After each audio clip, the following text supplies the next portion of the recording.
Citizen TV, the citizen's power.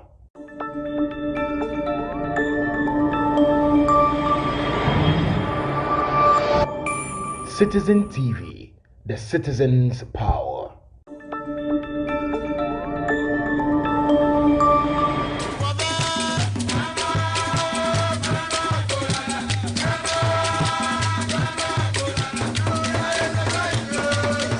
Thank you. Yeah, mama me anti ade bi mfiri waketua bi. Na ma usa man for kase don't waste time on Baomia. Don't waste time on Baomia. We waste time on Baomia. We waste time on Baomia because Baomia meme na metua na funu aye dotwe no. Me sika no wadi aye dotwe sa no. O medi vice president na yanim nafu size. Baomia ma medi eye vice president no na yanim nafu size. Ano obedi vice president yi so na odi me taxes no mahunu nafu size. Enti ye be waste time won nafu no ho. Sana mamu mfie kufuado mo de mamu mfi omo mamu mfi no ana nkwasi akeka saa na odada nkrofo saa ibe fi omo ibe fi Baomia me de me mafi no efiri se me misika no adi amanafu ayet se de wa mena ponkyerani eda ne ye no nafu no eye me misika meme na mehwe Baomia ne yire Samira meme na mehwe wo mo se Baomia amedi vice president wotini fi a me nkokana asem nya hwe ni wunhia me but se o ka kire ye se wo betimi ayesei nu wantimi a ye be question o. Baomia is the only sitting vice president. You are investigating a mon wako a thief, a criminal. He say ma ya be boso. But before that, no, mame enchira osa enye mame ne onye sa adwuma we. Quick one.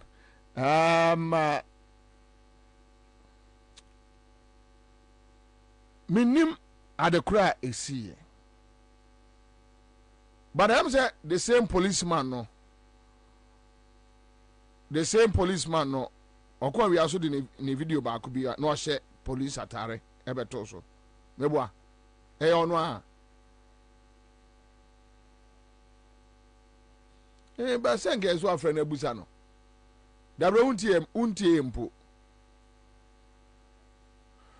Okay, so you say Chief Inspector B Akokasa Kufuado ye incompetent. To be honest with you,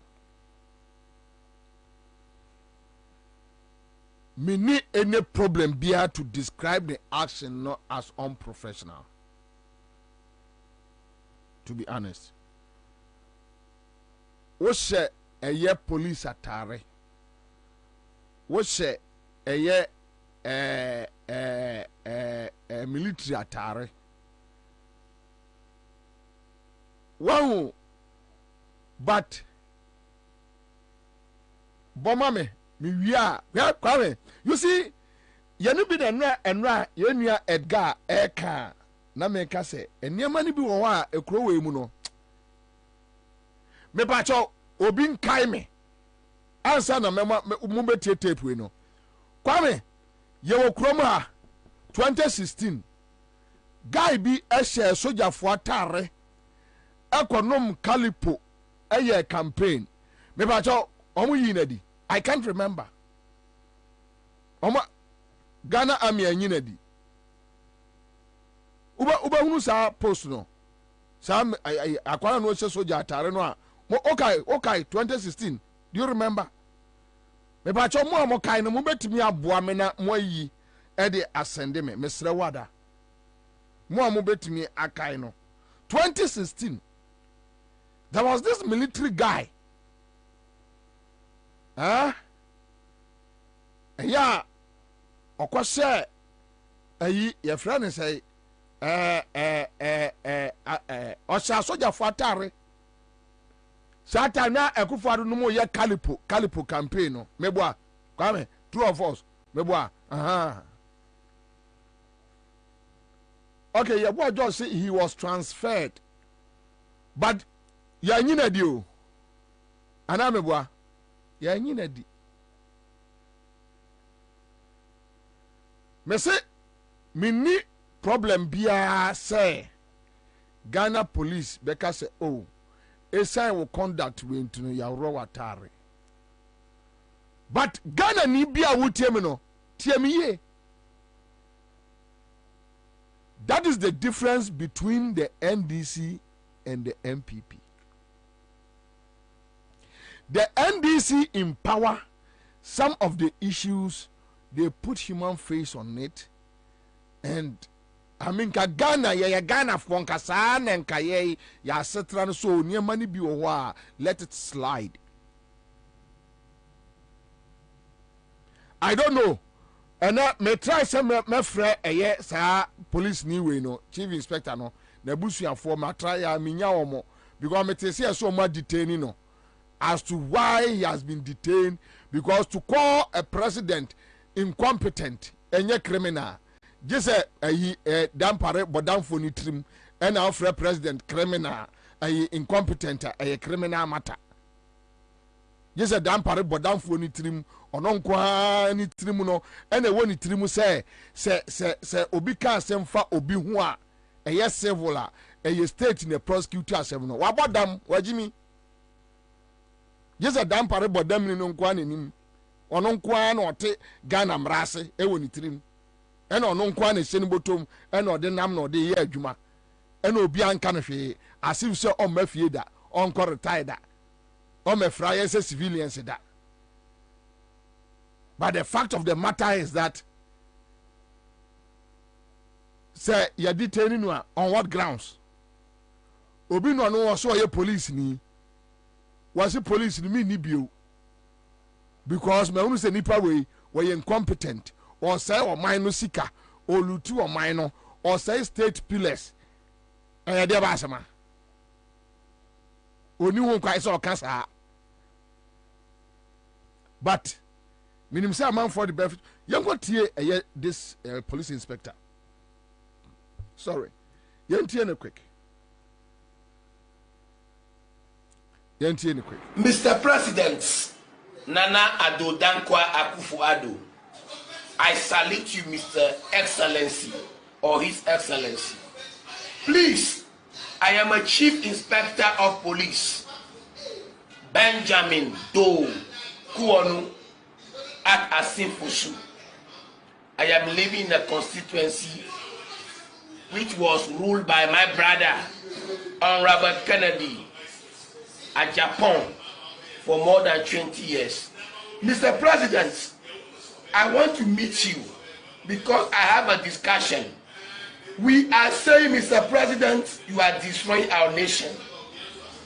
Mr. President, you have destroyed our nation, and as part of your administration as a police officer, I want to meet you one-on-one to tell you in your face that you are really incompetent and you are not managing the state resources in the interest of the nation. You have destroyed all the pillars of the states, the state pillars. You have captured the states.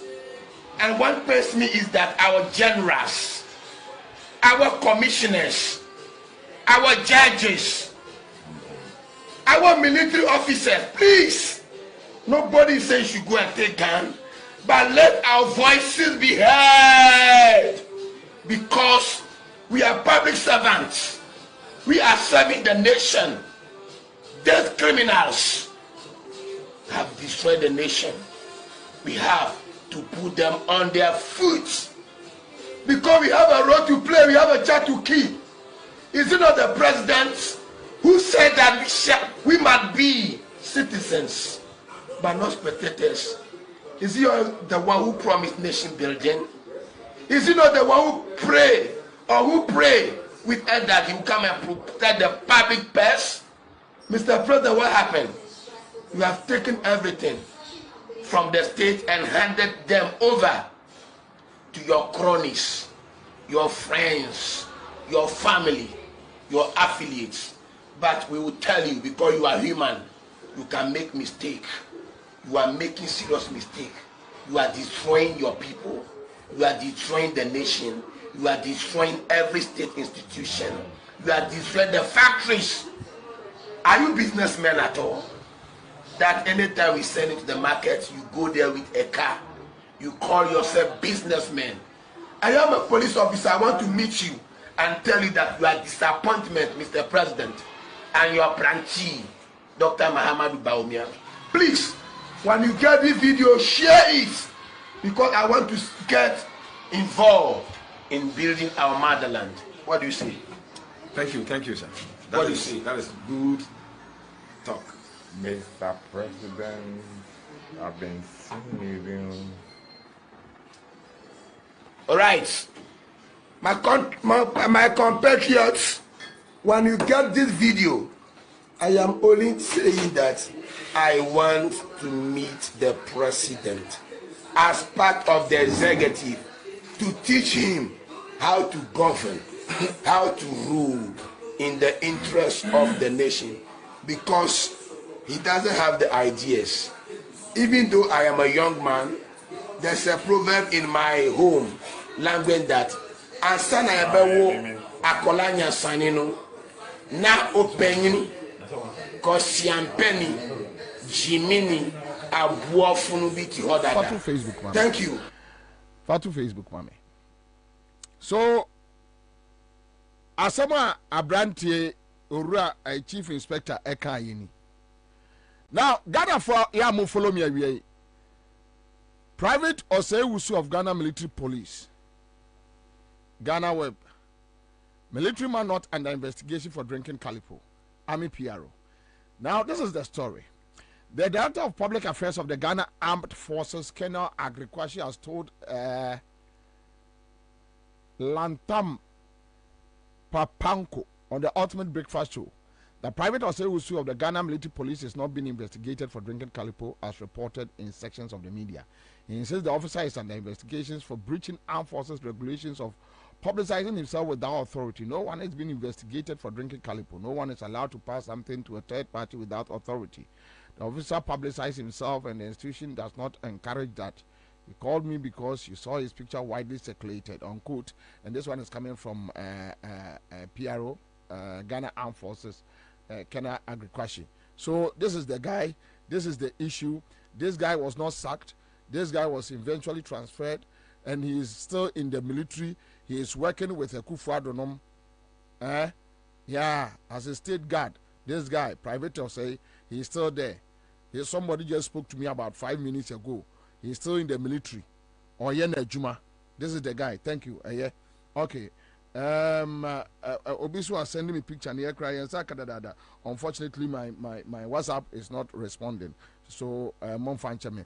But this is the guy, Private Osei. 2019, he was awarded. Alex Pinto. 2019, this guy was awarded. Today, Edeba sent a chief inspector. Or say idea, chief inspector say, "What's that? A Kufadu destroy mine."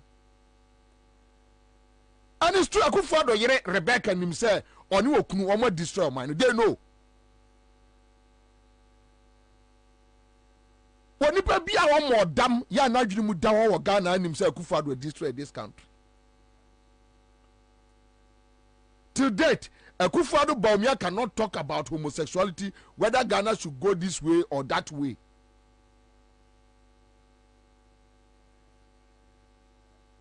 Yet Kromha na ono napowei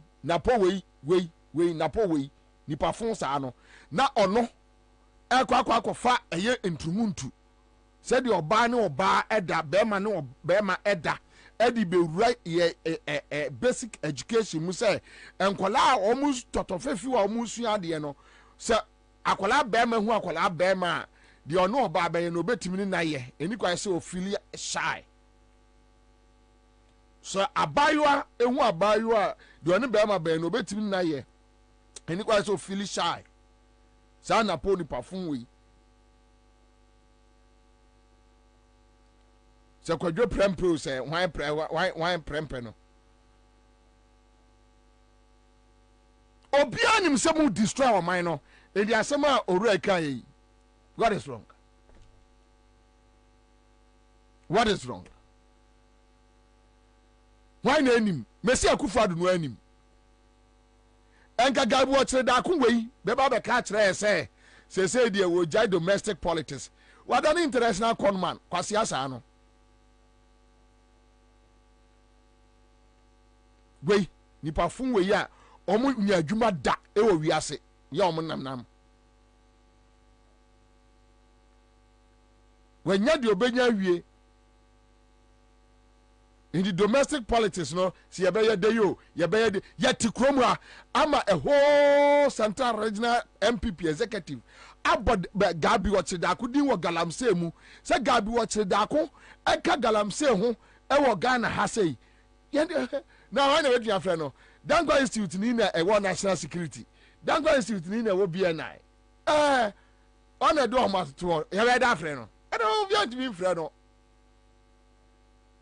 Yes, Dangwa Institute for enom do mo ko national security ni BNI and obi ant mi frɛ no why na be frɛ no why na be frɛ no he is bigger than everybody now we are na ba intino me free domestic politics. Gabi will be forced to come and answer if John Mahama fail to let Gabi Wochidako face the law. Would you be Ghana citizens ne dem rabesha wo munsem. Yeah, and I'll say this, if John Mahama fails to apply the laws of this land against the Akufo-Addo and his family and his cronies, friends, John Mahama 4 years don't be move my own. Ghana be very ungovernable manner, very chaotic. The only way to save this country is for John Mahama to do the right thing. Let the law take its course. Anybody nya no tete a wanya. So wanya no want tete so a emra no ni because yenya we have gone through same process. Same process. But say ebi and go through because of friendship. Message your mama or 4 years in Kobe papa. Sanko ne yire ni ne makura be pie nke be ne den ko ya president nsu ko be say yes bibi koso e Ghana street mu because these foolish boys ain't mean say on mind to say Ghana no mo fa o mo ni and walk away na be yen say na ho enti kwase criminal bia pesika no abewura politics mu no ababa be didi ntro no abeda da manfo na wanye ba bia hye no oye o man tantantan basa sesa de odo be sesa no akwachichire na busua wo other country na odinema ene ne nana no akwakoguo no hell no o ka say obu Ghana yi a engo be ka say domestic politics we jai ya omo Ghana na nye omo fe afno omo the woman say I Ghana no and you almost that is why they want to run away. Now they are telling us say yeah be sister kenofuriata unim de omo ye omo ba be sister kenofuriata 2 months no maka so yare na akwa that Dominican Republic na omo da ho no odidi no onom no ye beto ba wie aso adwomama in a wie na oni ho ubusa na oyare 10 years no see Ghana da no de otewo no ojimi foolish boy to second of Furiata san or omcast or when you are to change. In here say no mash say you will change Ken of Furiata, you will change Ken of Furiata. Some renaso, it won't change in we are now occur. And a full no bebano or do the Obusan de way.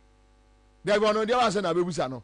And to the books in Abeba, John Mamma no baby books mu, and then we any ho, mo frɛ no a me yare ɛyɛ na be propaganda ne kasa na mbe kasa na ndisi fu atwa ntɛn saa ɛno ano no untimi nya hwee ɔno oni hwee wɔ ha efie baako pe yesi we opa atɔn ɔno ɔma ha ma hwee nti say next move no e meet ya ɔmo akɔ adwena ɔmo afa yɛma kenofori atamfiri mu at this hour ya ti by 1 month time on them krom no man announce Ken is not feeling well because already we know say oyare na pa no mo de no kɔ we also say domestic politics meja ye enti pa no no so afiri mu no no so kɔ ɛna ɔmo nim sɛ mpɛkyɛmpɛ deɛ ɛkɔ no nko a akufo ado we wo yɛ ndɛn sabita frache papa panimu bɔ no enye yie odi woyɛ no biribi enye yie wode wo nsa ka na enye yie woyɛ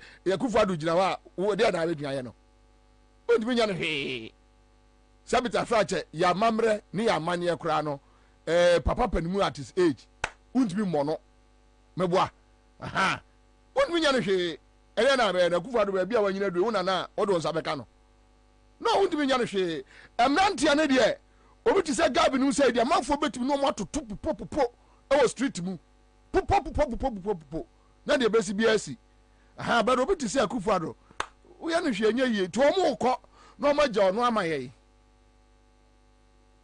dabi o ekurom anti yɛsi yɛ nfa akufo ado nkɔ jail a hwan na bɛyɛ ne dɛ look at his age sɛbi yɛn tiriti yɛn mpanimfoɔ saa nti no with him at least it makes sense.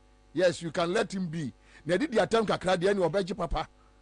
Say yi ase ne party ase ne maame ebe bi ni ade de ani obeji ye ne de no problem. Ye ne de ani obeji papa. Ani aji se Akufo Addo ankwa yi ase na party ase na any public event. Amafo de be sia no. But beyond that, oye papa pani sebe ona na untimi entre wonsa e wono so that one is agreed. But nkola na aka no person mo edwane enipa no police ni ka che say what say o man no what destroy o man no now go to Kumasi kokoshe dia wontumi no de galamsey aye nsuo kohwe dia wontumi no de galamsey aye western region takwa pristia kohwe de om de galamsey ayi ya friend say mrekuduka om de galamsey aye takwa go and watch for ni kokoshe for ni ekoshe for ni ekoshe dom de galamsey skani bre bone jimi baye kwasiasem hwede omudi galamsey aye oman Ghana hwede Akufo Addo di galamsey aye oman Ghana why and you see this policeman yeah I almost said this policeman kwana this policeman say Ghana police omye 15,000 in number I'm telling you emu 10,000 adwene enu aka no I'm telling you emu 10,000 we have people in the police service they talk to us every day emu 10,000 adwene ena sa chief inspector we waka no emu 10,000 was Akufo Addo you incompetent true or false what did you attempt true or false was Akufo Addo Akufo Addo is not managing your resources to the benefit of the citizens true or false akokura Ghana nya independence e bin si dampare for an old man to say Akufo Addo to even have the taste sir what the 10.5 million Ghana cedis be for private jet ukasa de wenye nkwasi asem ukasa o man bia te se Mali ene Niger nu man keja ntomu ukasa nye Ghana fo na yempe ye ho asem a enkeja ntomu yenkola de nuase Ghana police Ghana fire service any tender ebetia tra eye 4th 5th 6th floor Ghana police themselves police personnel for no omo na etomu boot they buy their boot they buy their handcuffs and other enema om de gadgets om de adwuma ebu okura omo na etomu moto nom de petrol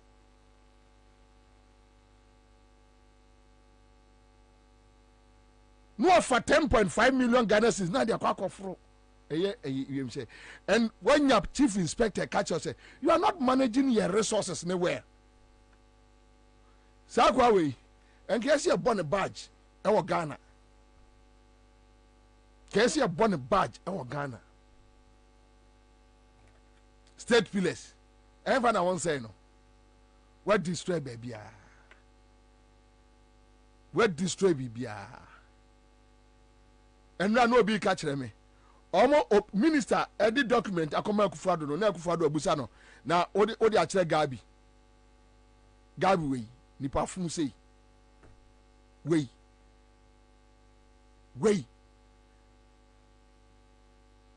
Ghana sira me baby a Gabi bejira se wono wo pre ba nipa 10 kura beto abama no ensi da meme ne Gabi ejina even laboni hakura wo se owo fie wo ha no a owo property so ano mene ni jira mehwini Gabi o kire da ko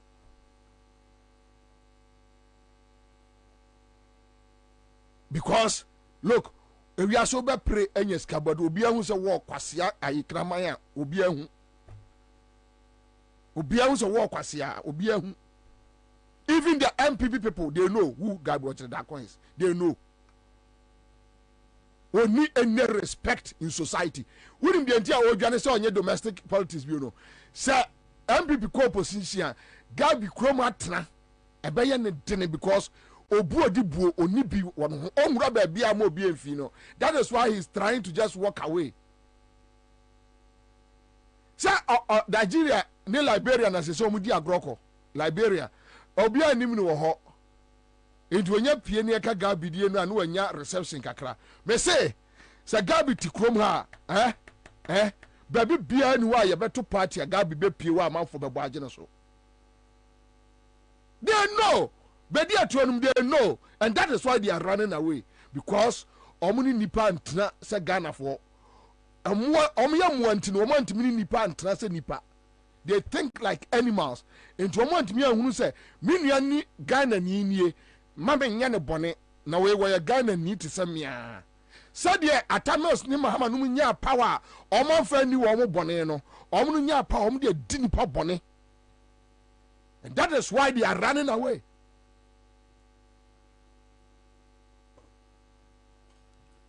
Uko tie ayi friend say fertilizer case no a opuni no agongo no a obesrewu ene ma ekoso no awreho omutimi di asem no na court of no ebusa senti asem we ya mo prosecute kra what is it? Nothing.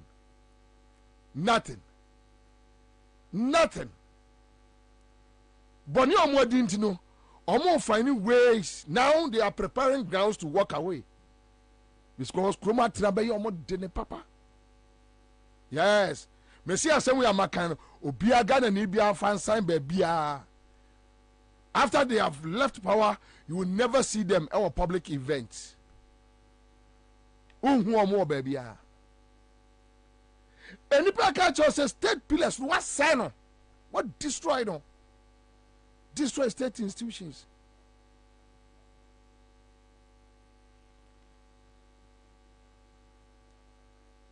State capture. Chebi hine. Jiska free sa eduano GMPC chebi hine eje Akufo-Addo Rebecca no amu oje omo ma sisters omo so oje mebo Akufo-Addo ba na me na se mete ya na me kwa mampon no asante mampon no mete ya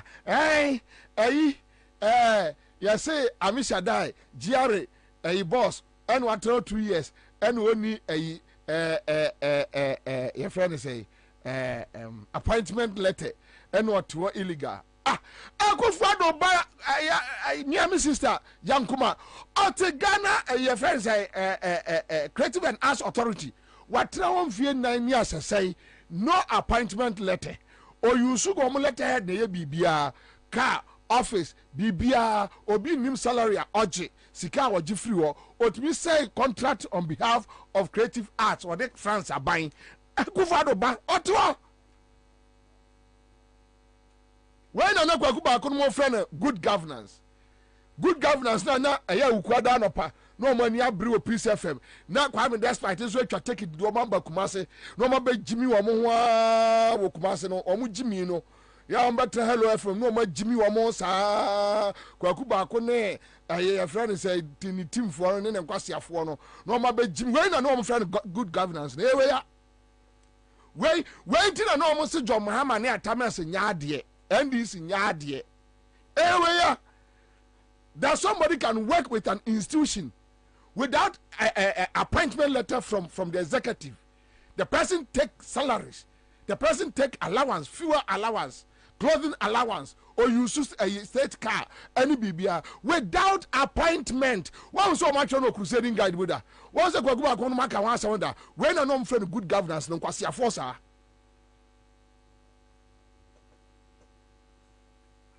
They wanted a way to come and practice illegality. And the only way for them was to lie to the public. Yen nintronchira womo, yen wu womo mfi, yen say womo. We can say John Mahama betumi antra kroma. Senka John Mahama ba Sharifu asewan no. Nanka John Mahama president. No our creative arts. You need appointment letter.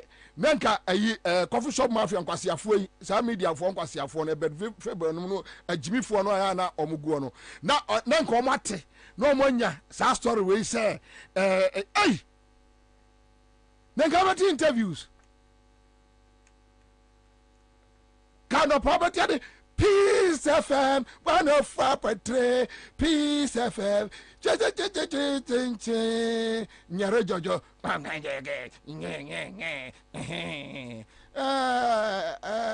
kwaku akwaba oh kwam abara say bibiaye kwam look we need to run this country as serious people.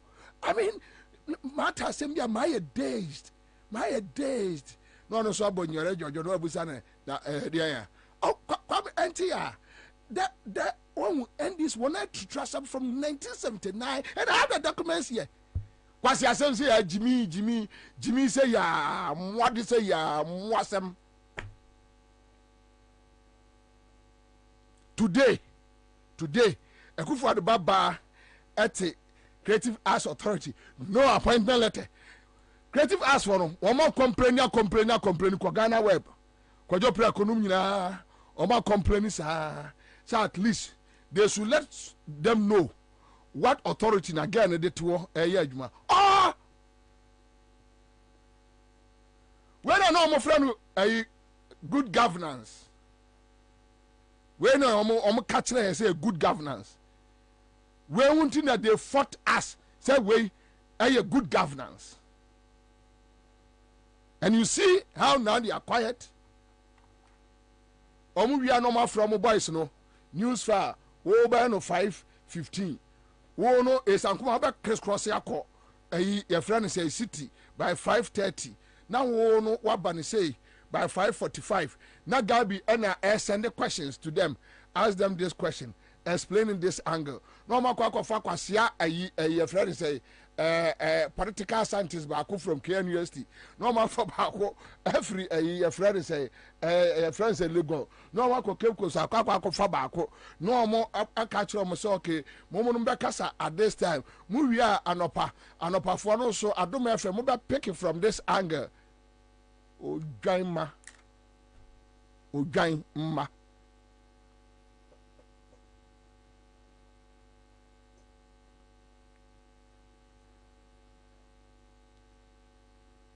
I miss a day here 2 years, no appointment letter. They don't respect us. Obi catch us say you don't respect us. Also buafu. Now many chief inspector and cry and come say treasure to police at Arinum na baby omo what destroy what be you should damn parade destroy police institution. Say Ghana kakra that way police regional district omo ni PR office damn parade kwa ne kasa ɔno nko a saa nkwasiafoɔ wei na nom 79 we lived under dictatorship. Do you know what is dictatorship? Do you know what is dictatorship? I seven see me kuro ma sante mampon. I don't have any police person to speak to the matter. Just a dampare national. Na dampare wona na yire ne ma atifie ne ba no okay university kura no. Se fie ogya ne mo no so kana adwene. Owia no akogira Pentecost dem no odi nkwase ade wo ho. Omo so akromfo ba akono no.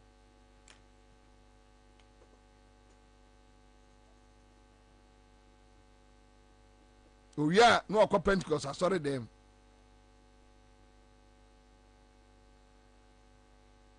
And they call this good governance. We know my friend good governance. Thinking we are fools.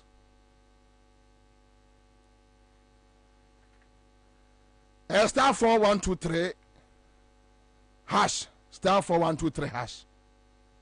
See I'm just catch there. And we are me bomb among 1,000 ne 500. 1,000 ne 500. Yeah. They also can chase yare say can chase I fatu say can chase yare and now they say can chase and I say King Bruce say can chase yare and ye Ghana for nyina ya ne yere Rebecca say can chase ye kwa any surgery and ni hon tod intem yeah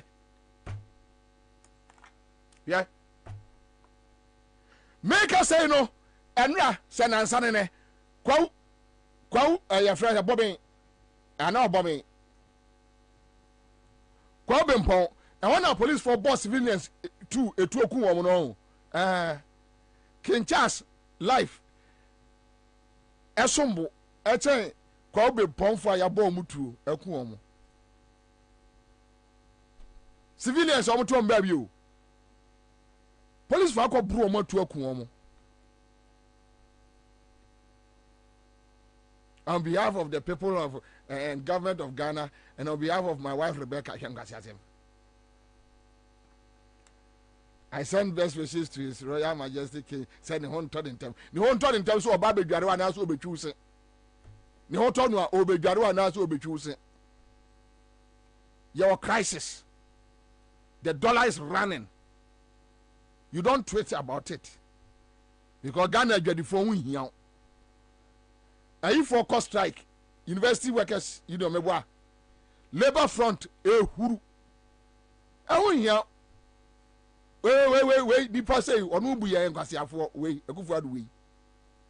Onu buya en kwasi afo wait. Ya hu social media, nkrofo mo de no toto no ho. Wait. Papa wade say amaye. Am onu buya en kwasi afo. Because kwasi afo bi atimi akare na be di president. Ya bo nipa mienu tuo e okwo be pon police for omunya akronfo omunya hwio ahimfi omanko obi o yeah they have killed them and the president in Twitter so the esino ene ya and as commander in chief of the Ghana Armed Forces no he will see to it that at least some investigations. Na amanipa ebu adwo mo kakra David ye kwaya na ta pani surgery into ono ne Ghana fo ene ono ne yire we she atapani Kinchas surgery no onkomra onkomra no mai ni si achi gam no enworo nsan fa nhema no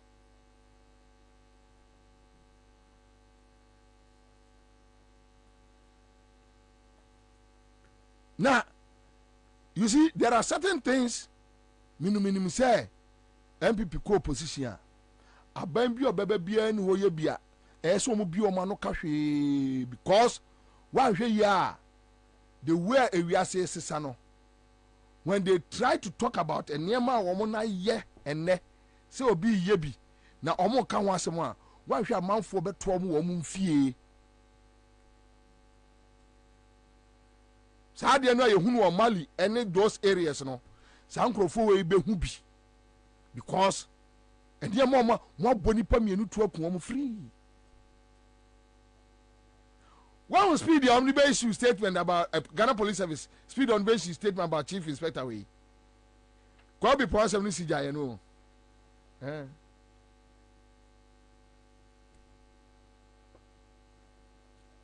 Baba catch them say, police inspector and a police inspector. Obia military at Atare Akodom Kalipo.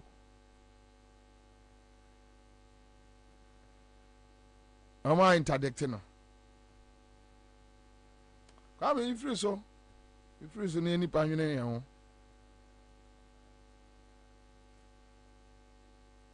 Ghana Sase enyina mo atwaton.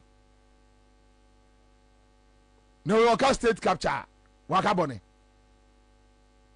And I know na panimu 78 years and 79. No what me asore.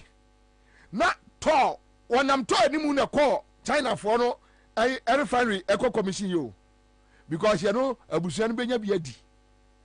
The Ghana the nen say ojina just about 100-200 meters away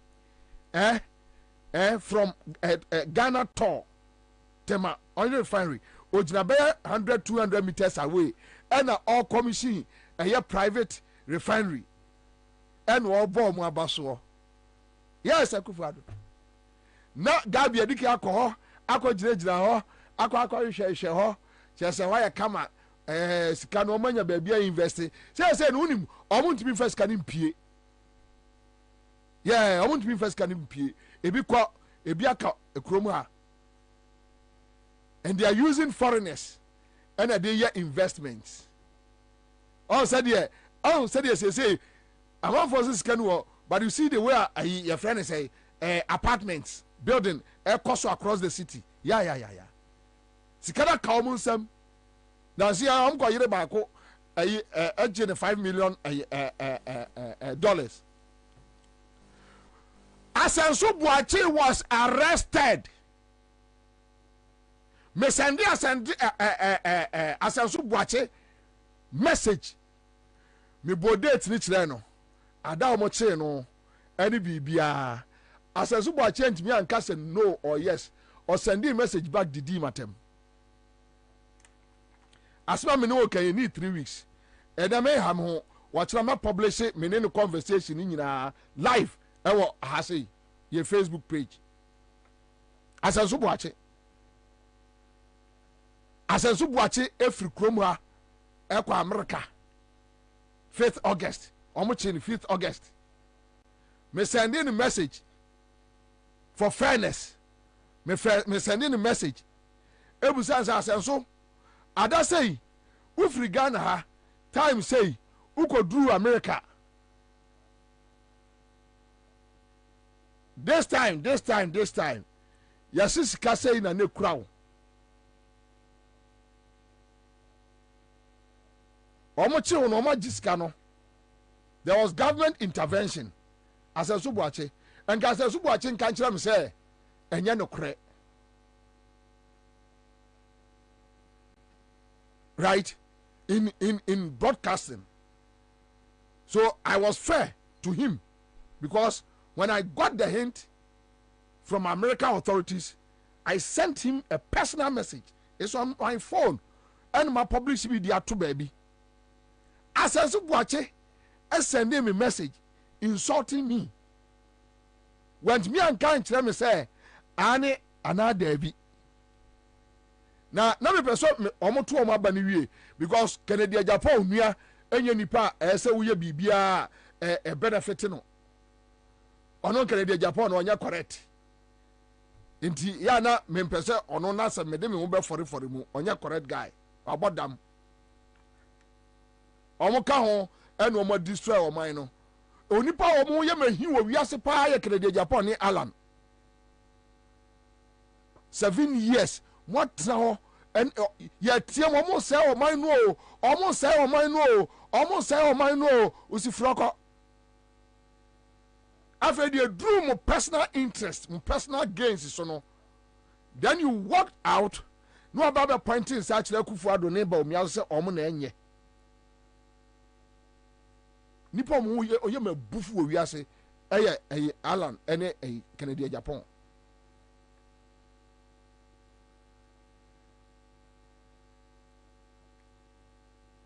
As I suppose the dim atem pato. Me testing musa so at least when we hear stories, we do cross checks. And I've done my cross check from one casa, Mankofro Bia, you personally. So if you had told me, say, oh, reply say, this story is not true, then I have no reason to publish it. You rather send me a message insulting me. I say, I no crack. Now, if you say, no, me problem and not threaten me. As a subatia boy with small boy, foolish boy with me, hello FM, none moving. As a subachi way, me problem and not threaten me. As a subachi. Ah, maybe what hello FM, me, na me kill Land Rover, that's a subachi nam from. Na, ne boss no offend Dr. Gideon Boakono, no, I am a reporter, Eo Kumasi, hello FM. Na me po bia me na threaten me na asenso boache. Me testing the back and I'm say, hey, young boy, be careful. It's on my phone. Me testing the back and I'm say, hey, young boy, be careful. What's asenso boache? Ha.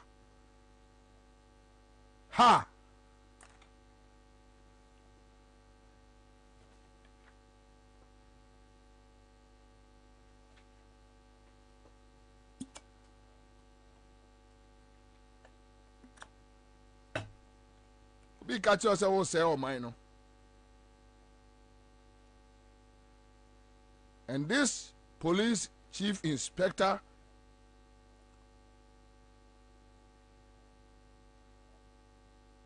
Ghana will honor him one day, even if not today. He's a brave man. He's a strong man. Damn the consequences. And I love him. We need such men.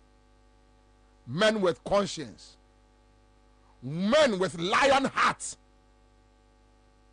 To speak truth to power.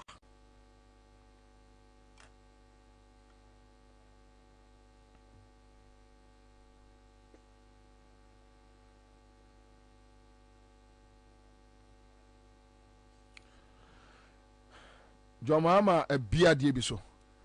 For mommy.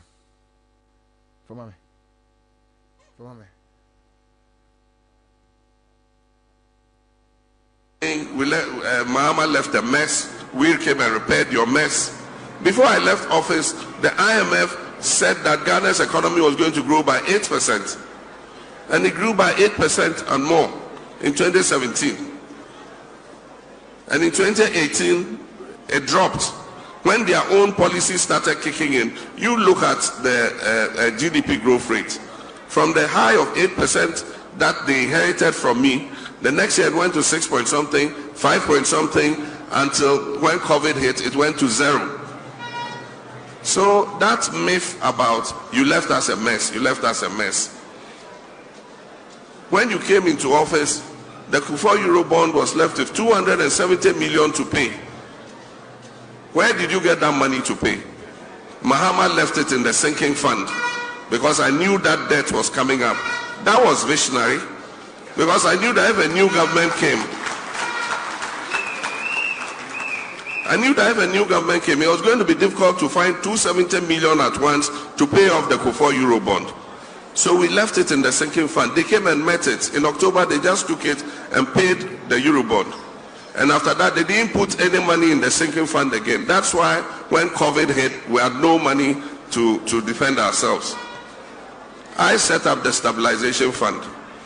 When COVID hit, they didn't know where to find money. We told them, go and look in the stabilization fund. I left money in there. Went and took 300 million, from the stabilization fund. I set up the Ghana Investment Infrastructure Fund, the Ghana Infrastructure Investment Fund. And I put $270 million seed money in that fund. Today, that's what you are using to build your Agenda 111 hospitals. So how can I have left you a mess? They are good at propaganda. And so they just keep repeating something. Oh, we came and met your mess. We came and met your mess. In 2016, for the first time in Ghana's history, we ran the government budget without taking one CD from the Bank of Ghana. Zero borrowing from Central Bank. You in 2021, 42 billion, you made Central Bank print for you. The following year, 2022, 35 billion, you made Central Bank print for you. And that is why today, Central Bank is broke. Because it made a loss of more than 60 billion cedis. When I was president, Central Bank made a profit of more than 1 billion cedis. And so that propaganda must stop once and for all. You didn't inherit a mess. You inherited an economy that was doing well. It is you, by your mismanagement, your clueless finance minister, and your clueless head of economic management team, who now wants to run away from economic issues to become the champion of digitalization. Mahama left a mess. We came and repaired your mess. Before I left office, the IMF said that Ghana's economy was going to grow by 8%. And it grew by 8% and more in 2017. And in 2018, it dropped. When their own policies started kicking in, you look at the GDP growth rate. From the high of 8% that they inherited from the records straight. One fan function. One fan got him. Wabi so akyerɛ wɔn mo. Wakyerɛ wɔn sika a wɔn aba abɛto no deɛ wɔn adi. Ɛne deɛ wɔn de yɛ agenda 111. 48 hours ni no response. Mijama. Over the dinka ma menchia etiefo ne ahwefo. Gide so bibia pomoso ye. Nana ma so wi amichia.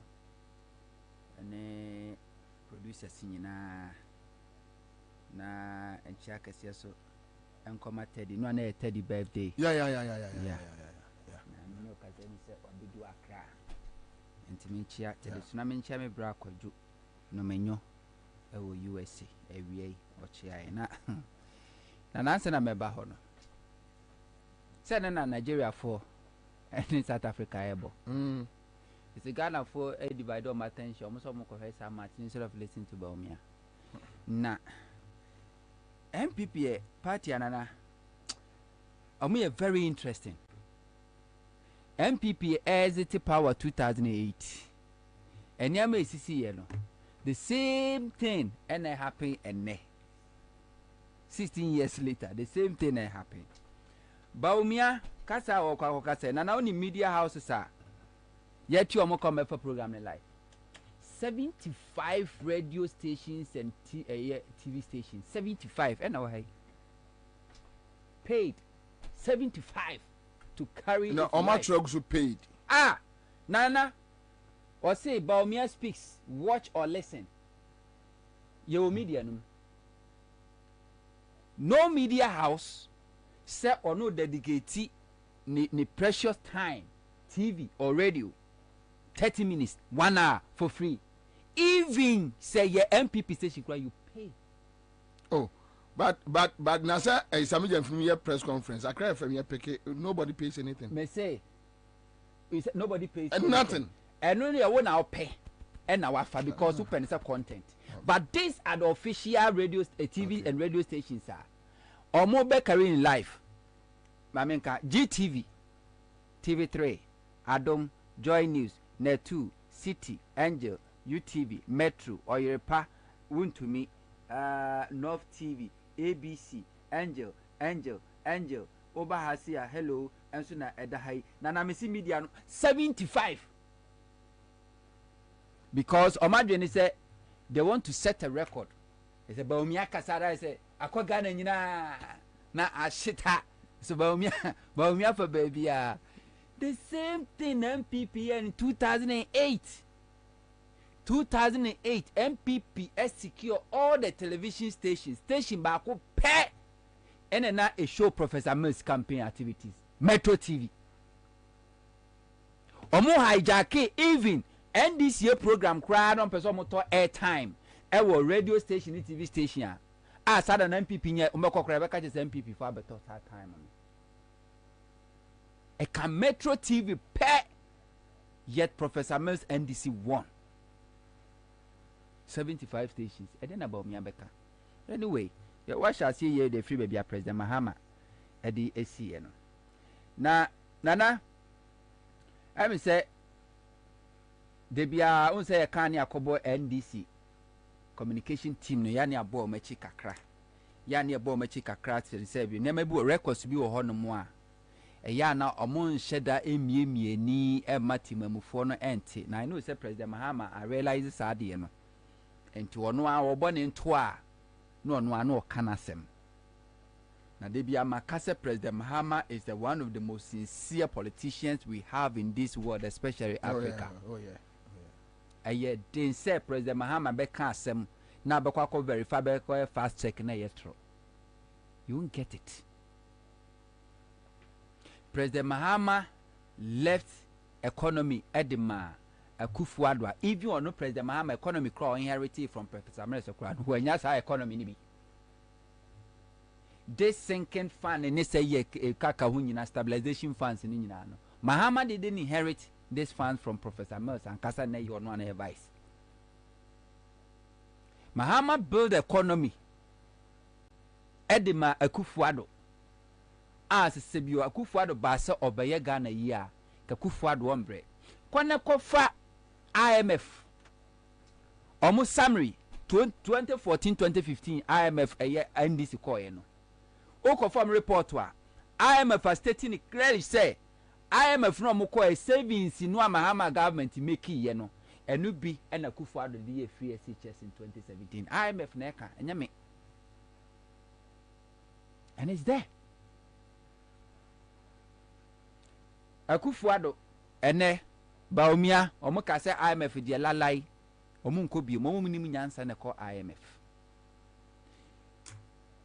na no taxes aba Ghana for esu 15% VAT ene sa ewisi tax ye dia ba ya Ghana for tu ya yesu ni na IMF conditionalities IMF en set conditionality in farmer wo na wo ho kire wo e na wo kope bosia e wo sika krabia ho entu kwa sika krabia no bebu saw se me ma bosia no a ekwan ben na befa so atua utimi ka se madu aburo no boso me miensa na abo betwa aburo na metua wo ka wo hwe na se tos mu a utimi de bosia no ma wo utimi ka se mi we japade bi se mantua a obetimi abefa se japade no wo hwe ejapade ne bo na se wentimi antua ka na betimi atene ka no so nsi hu anya utimi de bosia na ma enti IMF en set conditionality en fa ma obia eye wa na be set eye conditionalities no e de ama ho wo set de ma ho wi a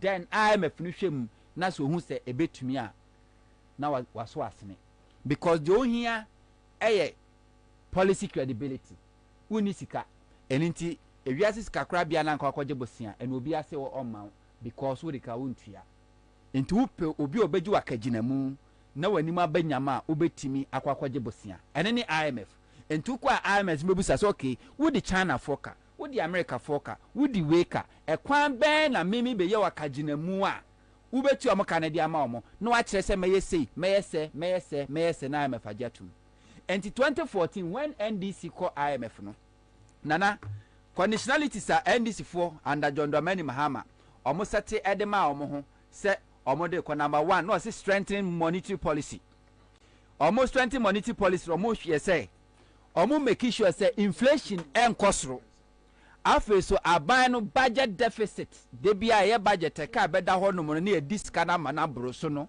aban ye se obete eso eninti nanana se de mahama kan sisi aboye no 2016 first time in the history of Ghana ye ready budget aban na nkwaje 1 kapre enfem free Bank of Ghana because Mahama government no say omo ankasa conditionality o ma set for IMF ni say yempese eka eba beda ho eninti yankwaje sika bia enfem free Bank of Ghana na no so aba be ho ka. That's one conditionality under John Dramani Mahama. No omatu din say strengthening monetary policy. What they are not to ensure so say clean up the banking system. Mahama sabre no na 2014 ye ka hosem na sika sem wa ye dia ma sika kra bia dodo e wo mamu ha sei. De Mahama en zo mangu no.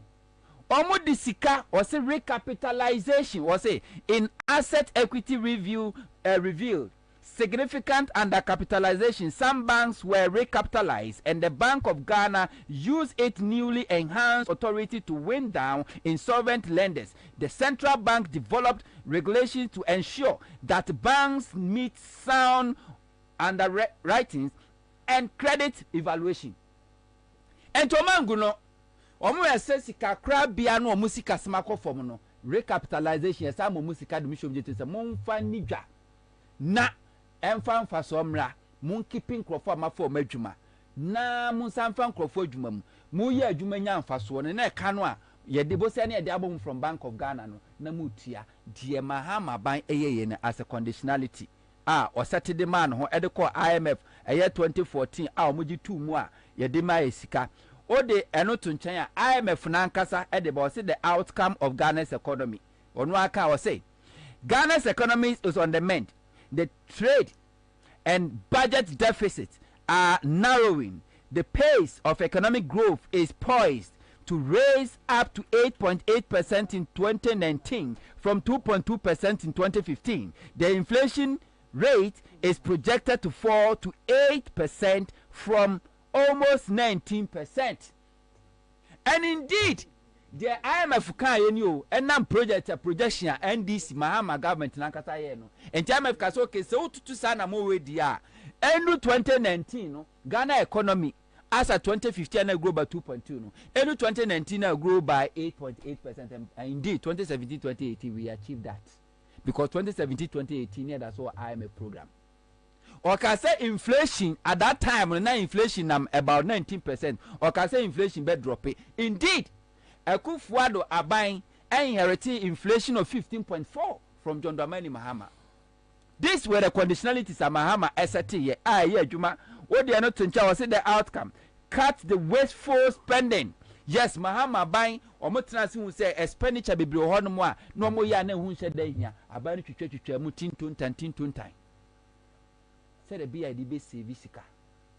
This is how Mahama government call IMF conditionality almost said it or me so and for imported luxury cars edi free amano ne ba no ye bema duty na kosro said ye be a benye sika edi free mu Mahama conditionalities ni now baumia and no kasa omo be hijack radio station TV stations na one ne conditionalities or the come IMF say mame $3 billion na me economy na asay na me mfanye ni ye me pebosia me nya bi IMF say okay yo asine this can be man e kwan be na office so betimi afa so atua ka no baomia first conditionality say 1 domestic debt exchange program emirwafo ne kwakrafo omodu omo pension pay aban besia no yentua say de be ye sika ne beda ho ne ho atoye. Number 2 omo edu omo kawa mano ne China America omu tiri so yenti omo kanne enti omo ka kire sika ne yeni bi yentua. The second option no omo si oyate. Number 3 ediebem na beye was they say me de a year quarterly tariff increment beba and into PRC sa bosome miensa a year nsuo bo na nyam kania bo na etwa na ekosoro no a part of the conditionality or the beba ba omia I don't know.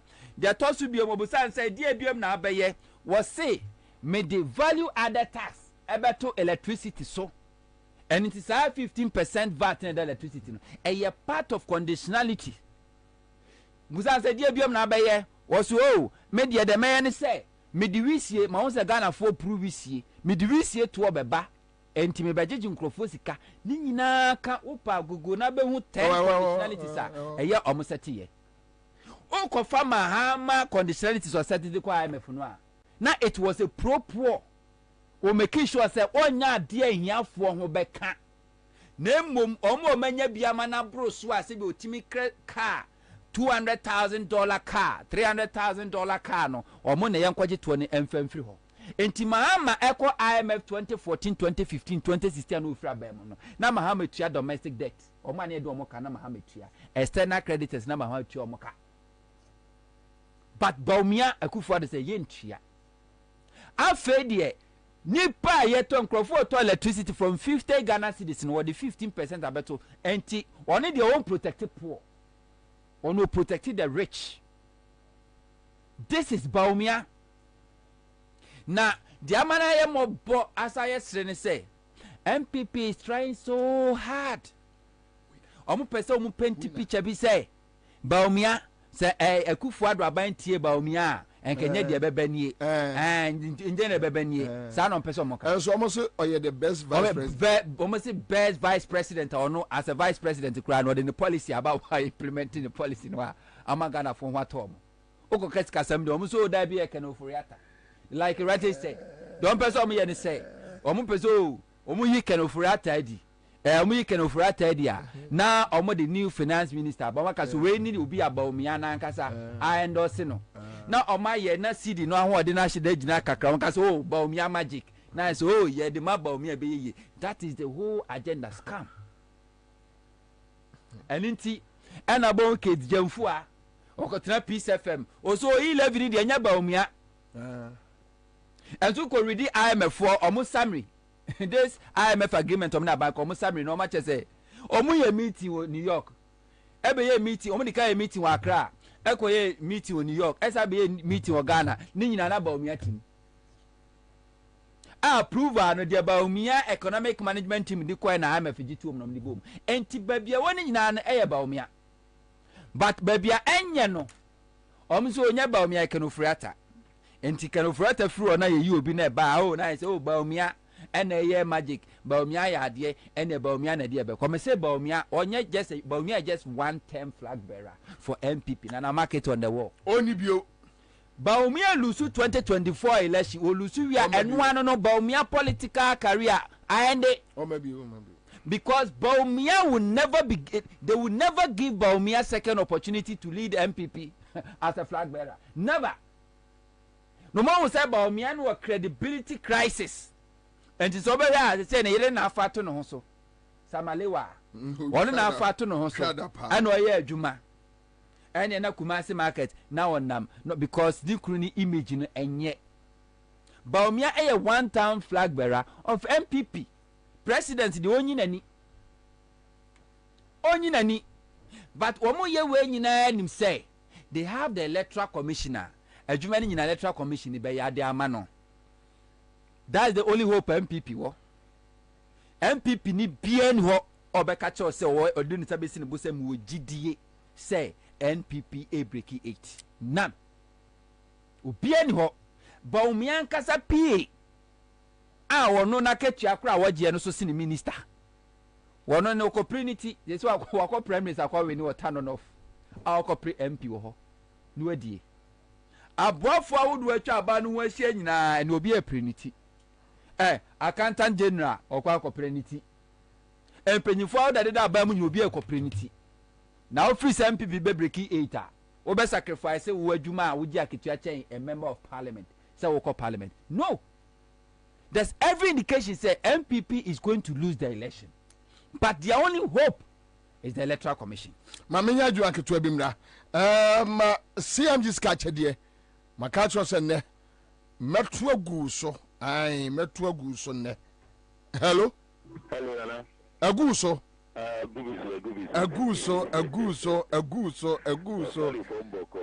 mpacho se no kai utwa se bitwa ba ku 12 wow na 60 Ghana one paba Martinana. And he said, "Oh, Bob, boss, your cross system." No, says, "No, 440, 440." Yeah, no, let me a more a year. So, you know, or you know, Sadiq a crack. Straight. Oh, class 4. Or that's you should be so kind of. All right, congratulations. Thank you so much.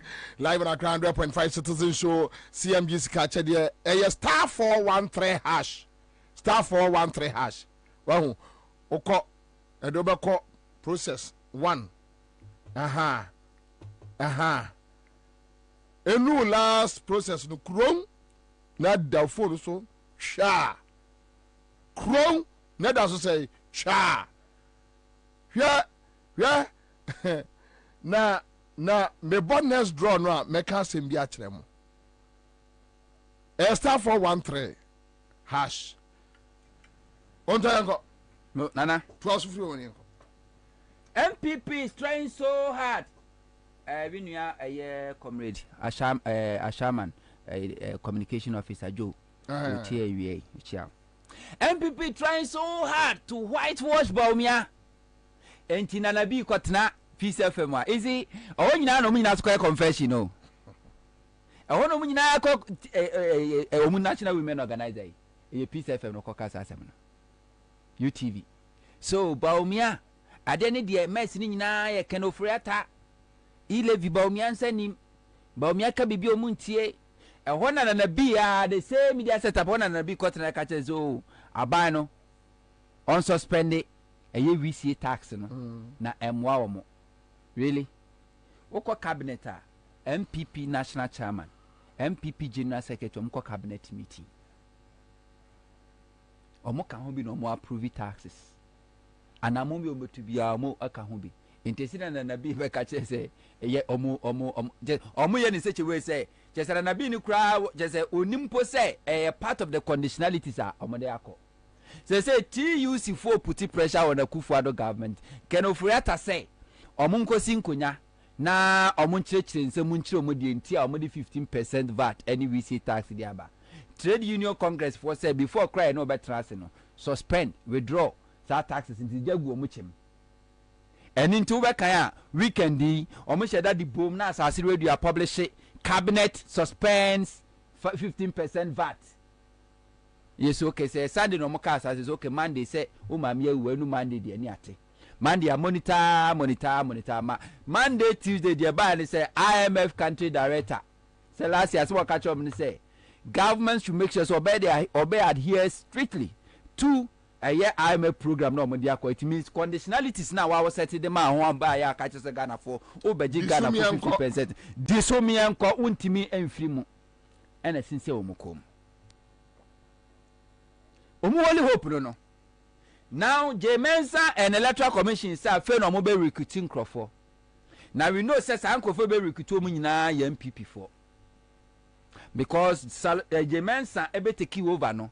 Omu make sure so mo saken crofo a no mo dada nyina from district office to regional office to national. Omu sake obia just to fill in. Already Akufo-Addo is the only president onunitimi tro memo di koma electoral commission say directors are all fa wo no onfa obia CV emro no Akufo-Addo you na beka cho say Ghana electoral commission independent is not subjected to any control or any form of control from anywhere me wa Akufo-Addo timi instruct Jemensa say wo crofona akofo ma as directors no regional directors ni ko whatever directors no for mu CV si bra na menhwe what the CV ni yeden because they are making sure say from head to toe obi afa ni bia MPP because one more Akufo-Addo no wo power to appoint them no wa appoint core MPP people Akufo-Addo na appoint sa Peter etu ahene no MPP obi anim sa Hadia no MPP obi anim ma member akona na ka mo so yeso for ndi am kalma yin afiri mu no na o preach wa asase radio ho ade aga bia asase radio akon dia Akufo-Addo na appointed boss Manasare MPP patron. Akufo-Addo na appointed Jemensa. Enti one more Akufo-Addo no what power to appoint them no. We are making sure say we appointed core members of the new Patriotic Party MPP. Now Jemensa as electoral commissioner no, she has the power to also hire directors. And telling the Akufo-Addo the best appointment no. But Akufo-Addo want to make sure say why you dem pesa we identify omu service breme. Na menhwe say why na wo Jemensa wa appointing so nkoye director. And na yenya electoral officer wotimi gina CPS so e ka se me dem MPP ni nka me beka kukurudu. Odo yenyi na di da bi yenyi na di. Yes police yakobusa say aden. Yes na o state capture. Yenti ono di yenyi na di. Electoral officer. Na on becha e fi se Jemensa ebe ye electoral office de bia na nke ekọ election peace council ni asofo na obia na as amanyofo na amanyofo ye pasumdwe MPP NDC ye pasumdwe MPP NDC ye pasumdwe because if it's NDC ne ko wiabam if it's MPP ne ko wiabam but if it's Jemensa be electoral commissioner all the electoral fraud ye electoral reggae ye hu nyina nye MPP na nye NDC ye a year can say electoral commission electoral officers in every election omu bia so no why ya prosecute no omu bia no na kwagina mra assembly nat entina me ka kire Ghana for say o say na no omo yeso omu kotu abayagu court say wabu omo say yom koda fia so omu nkwa na nyina yenku omo ai say enko say omo ahoma na yenku omo say obi wi abamu a ne bone a waye no eni obi a wakotu abayagu ye pe because we try say the nipa dodo say o mo pe no wo mpene so mane man be ye adwuma ti say the dodo na akoto abayi o man peni na say wo mpene na betu no wo betu na gu no saa na say nipa dodo say ye pe na say wo se wo de bi na me be ma e che say wo tu aba na gu saa pepepe and say if police fail Ghana mra na kire say yen Ghana for you every right to protect our constitution jealously yen fire kwanto so ni yen protect Ghana mamra no. And it's a police for na compromise. Abesha electoral office sama regulation ma. Timamu fo mo chi o mo amuni o masam wo hwa. Na no district level election ko fo mo chi o mo na mu huro o mo na edo makwa kwahye tax mu pua na ekọ enkosiaga. Asin of the year ankosiaga kumawu the year ankosiaga. Timamu fo no mo chi o mo a munni o masam wo hwa. Se police officer ene betna ho ahwamia regulation wuchi sa police no amomfa ne nka ho bi penisi peni otena fie ma mofra we nanka no ye kan nanka we fo na ye penin toto momfa sa police officer ne nka ho bi I said they be protect the constitution na se enkoto aba mamu nyan krofo no mamu fo mu hu ni because of electoral commission ni mess o create ye cause 10 innocent Ghanaian lives 2020 elections ye kuomo sa keke because of the electoral commission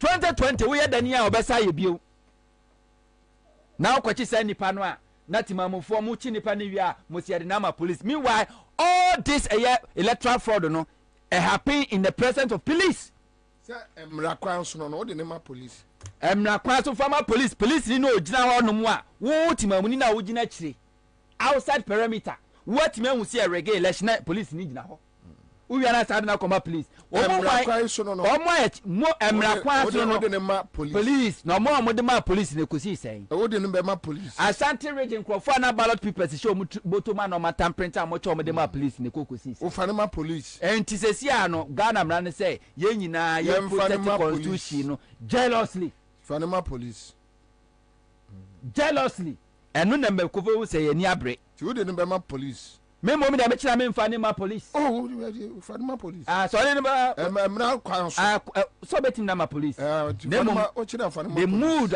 o de be ma police no eno so say wo ho oh say bia police kwaya obefa so e de body akọ eno so wo ho so o de body do be yes dead or alive because whatever happens I'm from my police and I'm Robert sir and crofo cho mo no mo bo o kira fa ne ma police everybody ni calling na say police In a make a the body in the back of Fanama police. Where do we have Fanama police? Watching a Fanama police. Watching we are now, we now some pa or we are Banuma. Where do we have Fanama police? So watching for body in the because the police are say, Omnia trust or a law for body in the police. But in anyone, no. Yes, somebody can say, and you guys are them more police and from ranch or some or say for body no. I'm from police. I don't make any account watching for body in my police. Emrano, Emrano. So when I'm wanting out to say who be cry would have wanted open here police phone was a befano and what belongs to the state Ghana mra what you be and you say for body Emma police simple alive for my police Emra you fancy for body Emma police 2024 election electoral commission determine so be we abanum okay so point of law Osibobie, the Criminal Offences Act of 1960 criminalized acts of incitement to violence or public disorder. Therefore, any form of speech or expression that incites violence is not protected under the Constitution and may result in legal consequences. And which ni panwa emra kwaiso for body nima police. Which ni panwa panema police a police officer no hono. Eka hu bia mamon fa ne man mon fa no police say police officer no say police officer no kan ho by law for all bodies no ema police ABC simple enti how because we won't sit down for it to happen again because we are den NDC supporters di mra so to mo do so police station na mo hu say kwase bi ni police ni kwase bia na mo the bodies na ma police no so mo ba wi o Addo, say no more prosecute two or more. I'm not so simple for body in my police. So we prosecute to be prosecuting money. If you have to if you have to and you have na treat mu. I'm not so chino for body in my police. Nana. No electoral commission. Yeah wa. Asemo a work say multi cell teacher men about to me na cry electoral commission at say indelible ink no famra. By the agenda. As we nyina kasa die tie. So what you jam die we yanka ma men kom da. Ma men ti wete. Agenda as we nyina kasa tia. Oh, yen support it. Meanwhile behind the scene na ye support it. Agenda NDC nya smart. Already omo return to IPAC no. Omo anka so hu say dada no a. Before no IPAC bra na ye papa no. Omo ko IPAC meeting omo pon wa. Electoral Commission plus all the political parties no mo ko nyina no mo issue statement joint statement no match say nearby IPAC no ye discuss say ye sigina say ni ye beye say anti sabio omo wi electoral commission omo de mo nkofie na electoral commission in statement aba no abeka kire say political parties ba kuma ko ensia a petition on electoral commission say yensisa election date no be say political parties be ya denim Otimika say 60% of political parties, you know, I endorse this election date, you know. Political parties be na endorse so you see him. Enti they be an mo kwa kotena koye meeting, no. No ma komu we are on your behalf, not in the statement about winning ho hwe. They have to be smart. Because they ba omi kwa koye na den konkosiaga. Ba omi na me so tebiu okoni abeta. Mame nko bi mra. Edu je mfi atrase. But mame nya de we na yan fan kaka no unim by popular request me see CJM and the so about for sending message bebre across the country and more outside Ghana say omo person say etie JMBU obi asend message abusa me say Fanima police before or after uko kumasi a no mo aduru be friend Tinatet was before Tinatet we are no man Tinatet after okay you man Tinatet after some watching nipa no watch now the body number police no one tell the number police yeah but what no a now the body number police after you arrest we are citizen arrest now after the body no what the police say police ni bi so ono wa jimika ono no wa monchi ono so na mo san fa na mo the bodies no akoma police ama police I don't know see there be Maria Adams way after and you before mo take kasa say na ya mo mani pa kasa bre ebe se police chi ba ke na nan ma santifo nyina ko jail aba bone benko anu obubu no okromu a osi achi nya ode wa na atafre na chese ni bada ko bokro no yenya no ye jantene bone benko ati eja hwe. All right, so you got TJM for the last time on how oja on my Ghana ho we Mahama left a mess. We came and repaired your mess. Before I left office, the IMF said that Ghana's economy was going to grow by 8%. And it grew by 8% and more in 2017. And in 2018, it dropped. When their own policies started kicking in, you look at the GDP growth rate. From the high of 8% that they inherited from me, the next year it went to 6 point something, 5 point something, until when COVID hit, it went to 0. So that myth about you left us a mess, When you came into office, the Kufuor Eurobond was left with 270 million to pay. Where did you get that money to pay? Mahama left it in the sinking fund because I knew that debt was coming up. That was visionary because I knew that if a new government came, it was going to be difficult to find 270 million at once to pay off the Kufuor Eurobond. So we left it in the sinking fund. They came and met it. In October, they just took it and paid the Eurobond. And after that, they didn't put any money in the sinking fund again. That's why when COVID hit, we had no money to defend ourselves. I set up the stabilization fund. When COVID hit, they didn't know where to find money. We told them, go and look in the stabilization fund. I left money in there. Went and took 300 million, from the stabilization fund. I set up the Ghana Investment Infrastructure Fund, the Ghana Infrastructure Investment Fund. And I put $270 million seed money in that fund. Today, that's what you are using to build your Agenda 111 hospitals. So how can I have left you a mess? They are good at propaganda. And so they just keep repeating something. Oh, we came and met your mess. We came and met your mess. In 2016, for the first time in Ghana's history, we ran the government budget without taking one CD from the Bank of Ghana. Zero borrowing from Central Bank. You in 2021, 42 billion, you made Central Bank print for you. The following year, 2022, 35 billion, you made Central Bank print for you. And that is why today, Central Bank is broke. Because it made a loss of more than 60 billion cedis. When I was president, Central Bank made a profit of more than 1 billion cedis. And so that propaganda must stop once and for all. You didn't inherit a mess. You inherited an economy that was doing well. It is you, by your mismanagement, your clueless finance minister, and your clueless head of economic management team, who now wants to run away from economic issues to become the champion of digitalization. Mahama left a mess. We came and repaired your mess. Before I left office, the IMF said that Ghana's economy was going to grow by 8%. And it grew by 8% and more in 2017. And in 2018, it dropped. This is Baumia for you. On taxation. You better say a throwback just 5 minutes. So that it will guide you in your analysis.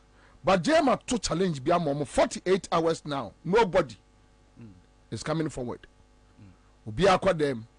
Wato senken fund amaomo. Wato stabilization fund amaomo.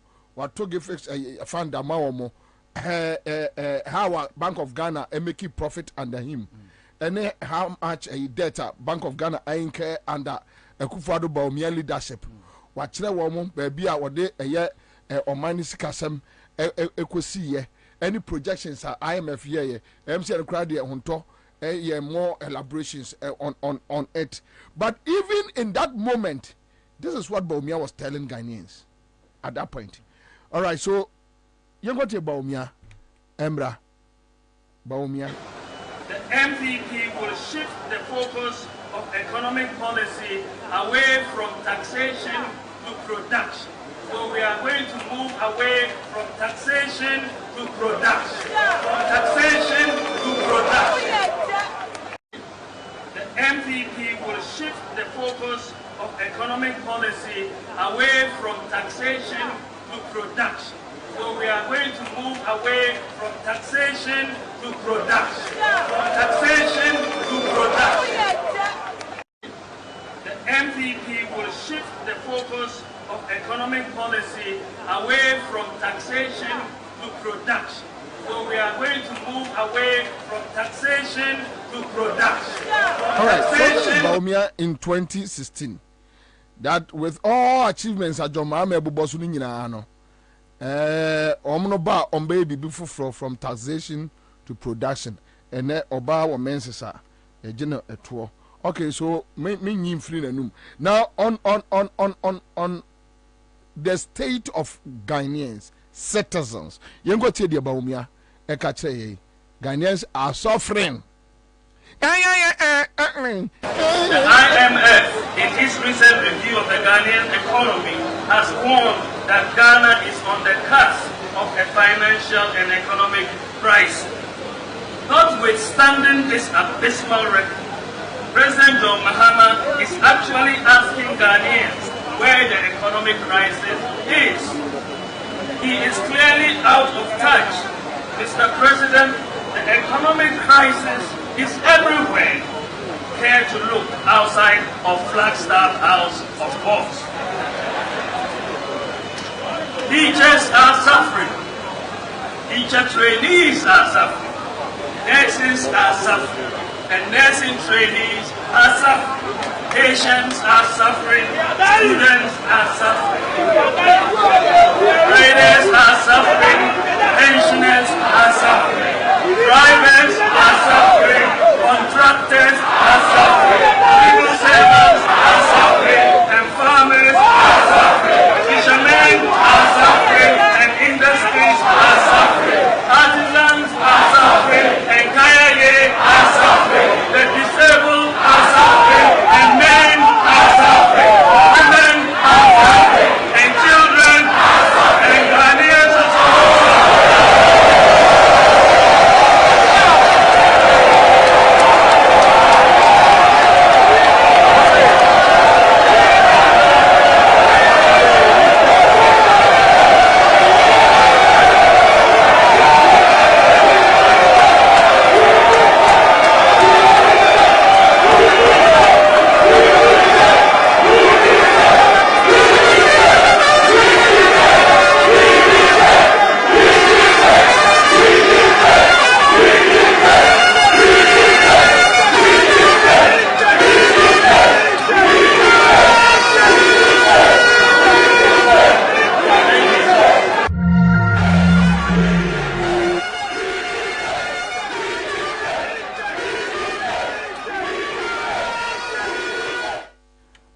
Him say, and Quasiafo ya no mugu dem ono na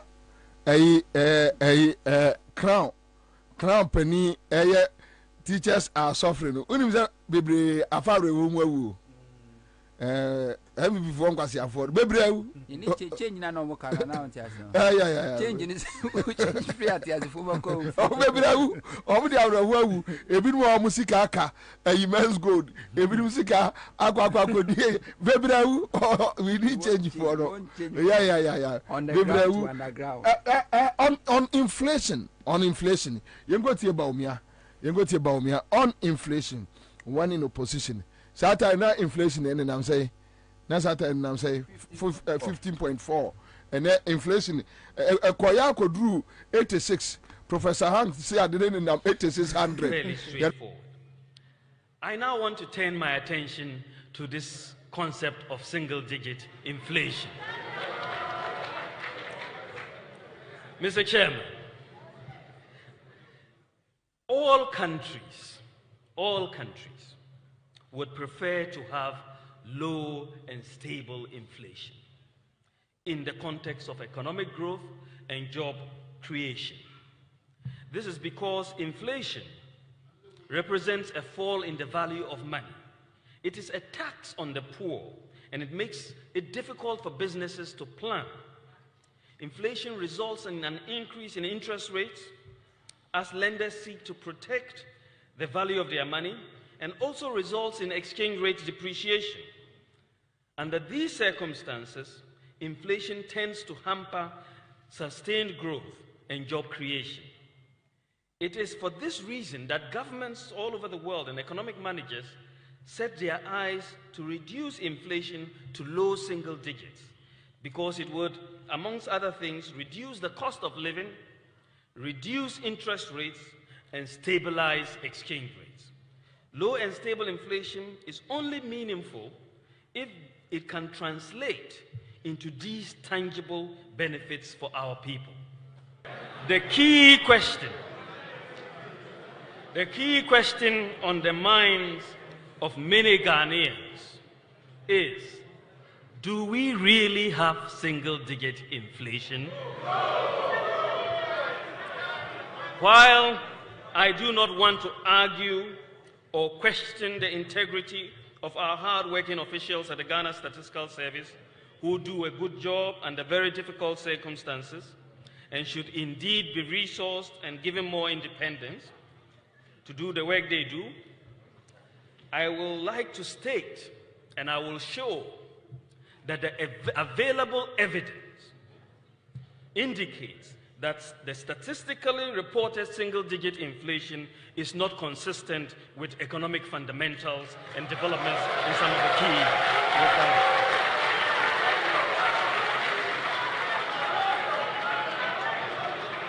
I repeat that the statistically reported single-digit inflation is not consistent with economic fundamentals and developments in some key economic indicators relating to the cost of living, interest rates, and exchange rates. It could be a measurement issue, but the established relationships between inflation and interest rates, inflation and exchange rates, somehow mysteriously have gone missing for now. Let's look at the relationship between inflation and the cost of living. Mr. Chairman, we do not seek to achieve single-digit inflation just for the sake of beautiful statistics. The statistic must have meaning in people's lives. Unfortunately, most people in Ghana cannot relate to the talk about single-digit inflation when they get to the market. I was in Malatama, fairly straightforward. I now want to turn my, and it was clear that prices are increasing at a faster rate.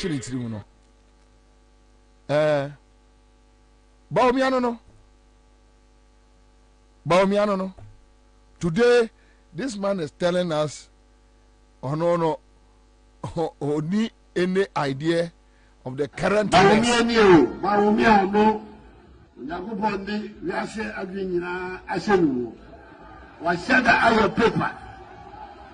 to show that 41 promises made by the MPP and its presidential candidates within 2 years, 41 have already been fulfilled and delivered as we speak now. 41 paper to do. Paper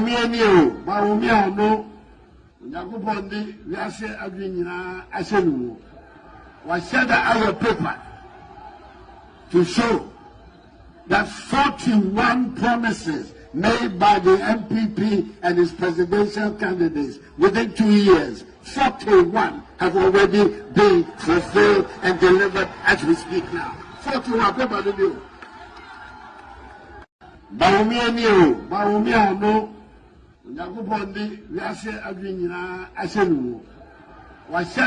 Paper to show that 41 promises made by the MP.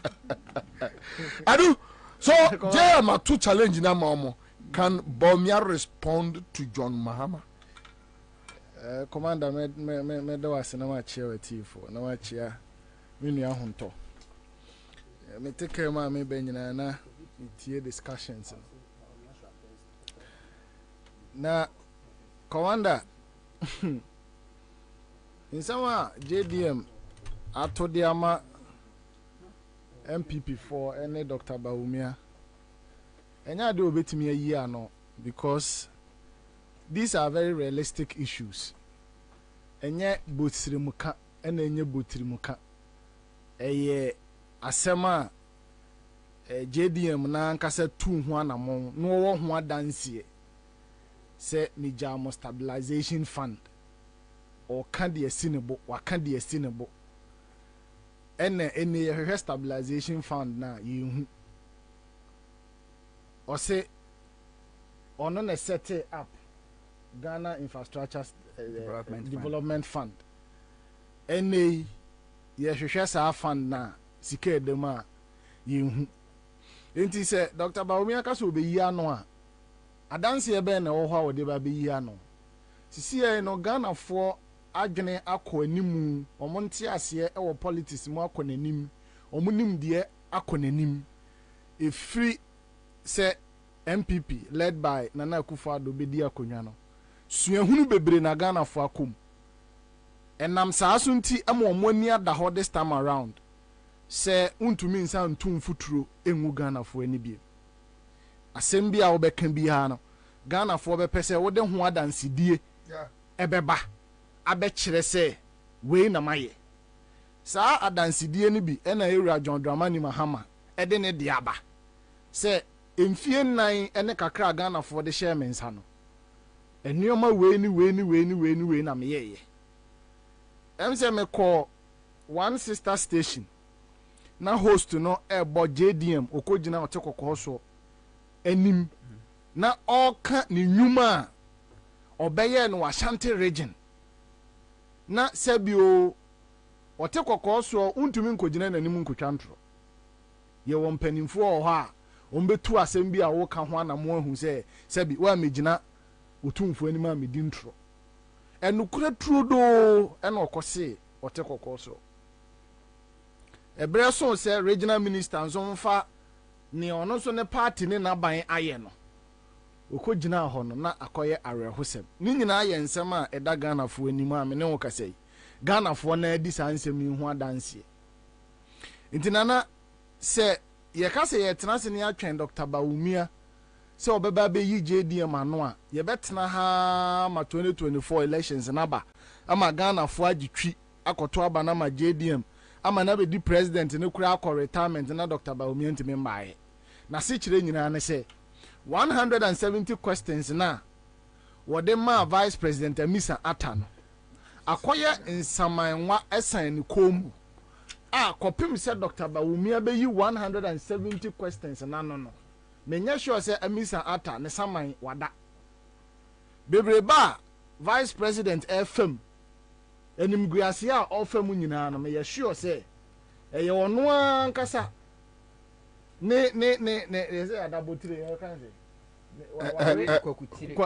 ena eso na dae because ope aban mu abanti no wodi wunua nim etwitwiri fom wodi wunua nim eye fom ema ne me ba kwa me muni sa tape no de obusa za emisata you answer with 170 questions muni Bawumia no osre no so ho very soon obekọ akwako ya no ayo enti ye mu bi na sabi ye tena kire ne tie no na emfie nson ko emfie nwotwini ye de aban na hya wonsa na enei Ghana fo aye mobo ohia mu hia ahokire mu ahokire na yenya aban nipa baako mani only up to the responsibility say Ghana fo ye hyembo na emom say da bi o masem o moka ne say yeah Ukraine and Russia ntokwa and COVID.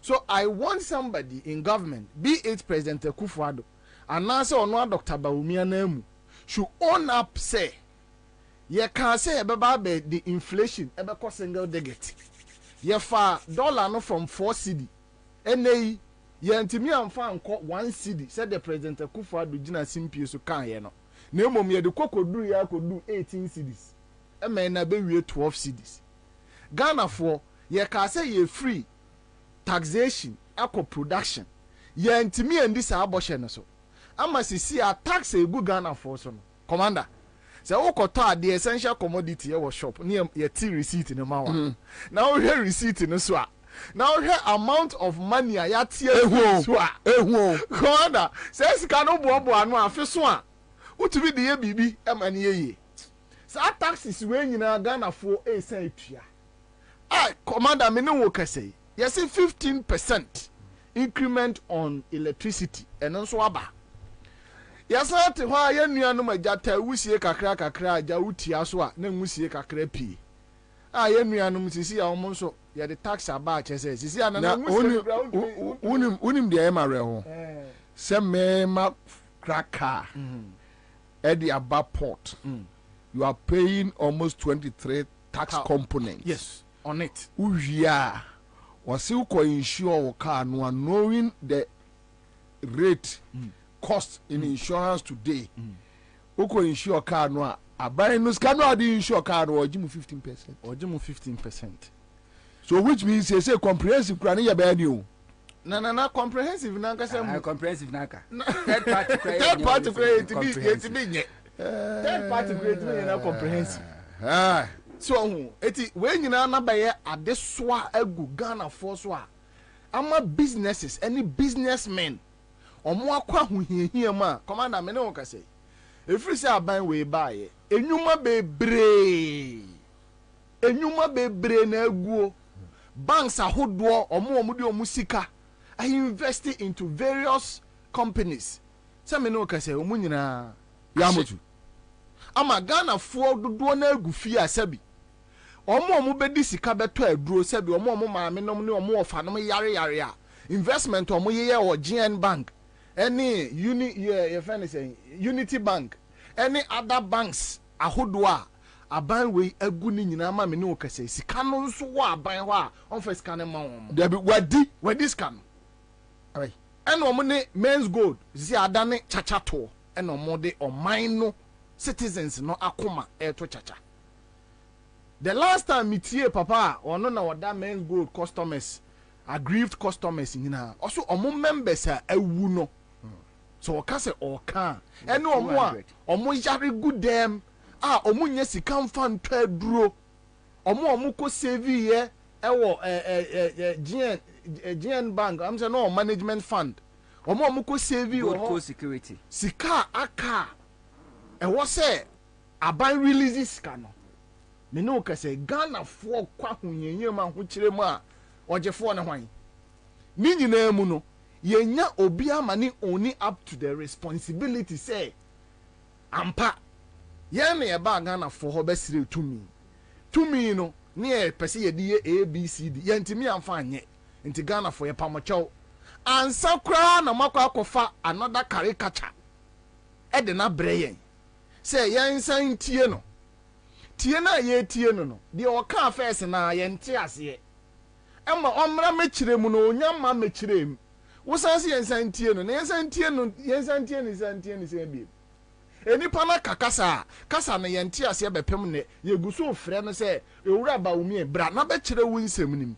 If the fundamentals are weak, the exchange rate will expose you. Sa kasa ya wo kan ye bepem ne ye mu bi o ho a ye nte ase free say of course, the exchange rate has exposed you. Come back and explain yourself to Ghanaians. The reason why the exchange rate has exposed you. No, oh my. Emechire mu nchire ye. Wo sanse yensa metie foforo. Na de ye ba betie no. No, ebe kan de o kan na no a difference be ne be make. It will not make any difference. Wahu. Eti this time around, going into 2024 elections, I think say, baby a Ghana for a pushy discussion na kono. Omu pushy discussion into an arena. This time around, obia nya kwan emetum futuro enwu Ghana for ni nemum wadwuma pa a wo ye no ena Ghana for say brana bebo hu dawuru aban bia ba enwuma pa ni predecessor ye no in this case adwuma President Akufo-Addo aye no eno na Dr. Bawumia ba begina so abebo hu dawuru. No, but they are telling you that now Bawumia is not part of the government. Indeed, no Babejina. Na na make say sisi Ghana for nim dia konanim to the extent say wontumi meka saa adefe sem we nkyere yen say obi a no ye head of me wo video no a hope say me dem o safmanfo na obo Dr. Bawumia baso ye wo bebre say baby a yedui eye Dr. Bawumia na dia beduru ha etu say waseda bia ye mfama Dr. Bawumia esi den na say nipa no commander ene obi fufuro ba begina wa beka say ye nyini free equation nim na lectures bebre be course ewo Pentecost conference ewo other places no enye yewura Dr. Bawumia na begina ho no bekan yewura Dr. Bawumia ejina simpie so a o ka say obe arrested dollar no no de safo na ma IGP no sabre no ne ye unique free equation nim a eyi ana say enye yi obi a oye head of the economic management team na odi the fantastic team ebe tuja solid the solid team ebe tuja say nipa no ye exonerate na na the American say this time around Ghana for they are very matured in the political discussions omo follow trend no and omo hu say MPP for the adwuna be di agro going forward omo mba kwan ema politician bi amfa na adwene ya adwene medi agro biem se packaging pentimamento na omo de breye no se yantumi anwerewere ho ehu the original color na ya je atum na 7 years ya endure we cannot endure for another 4 years of another pentimamento.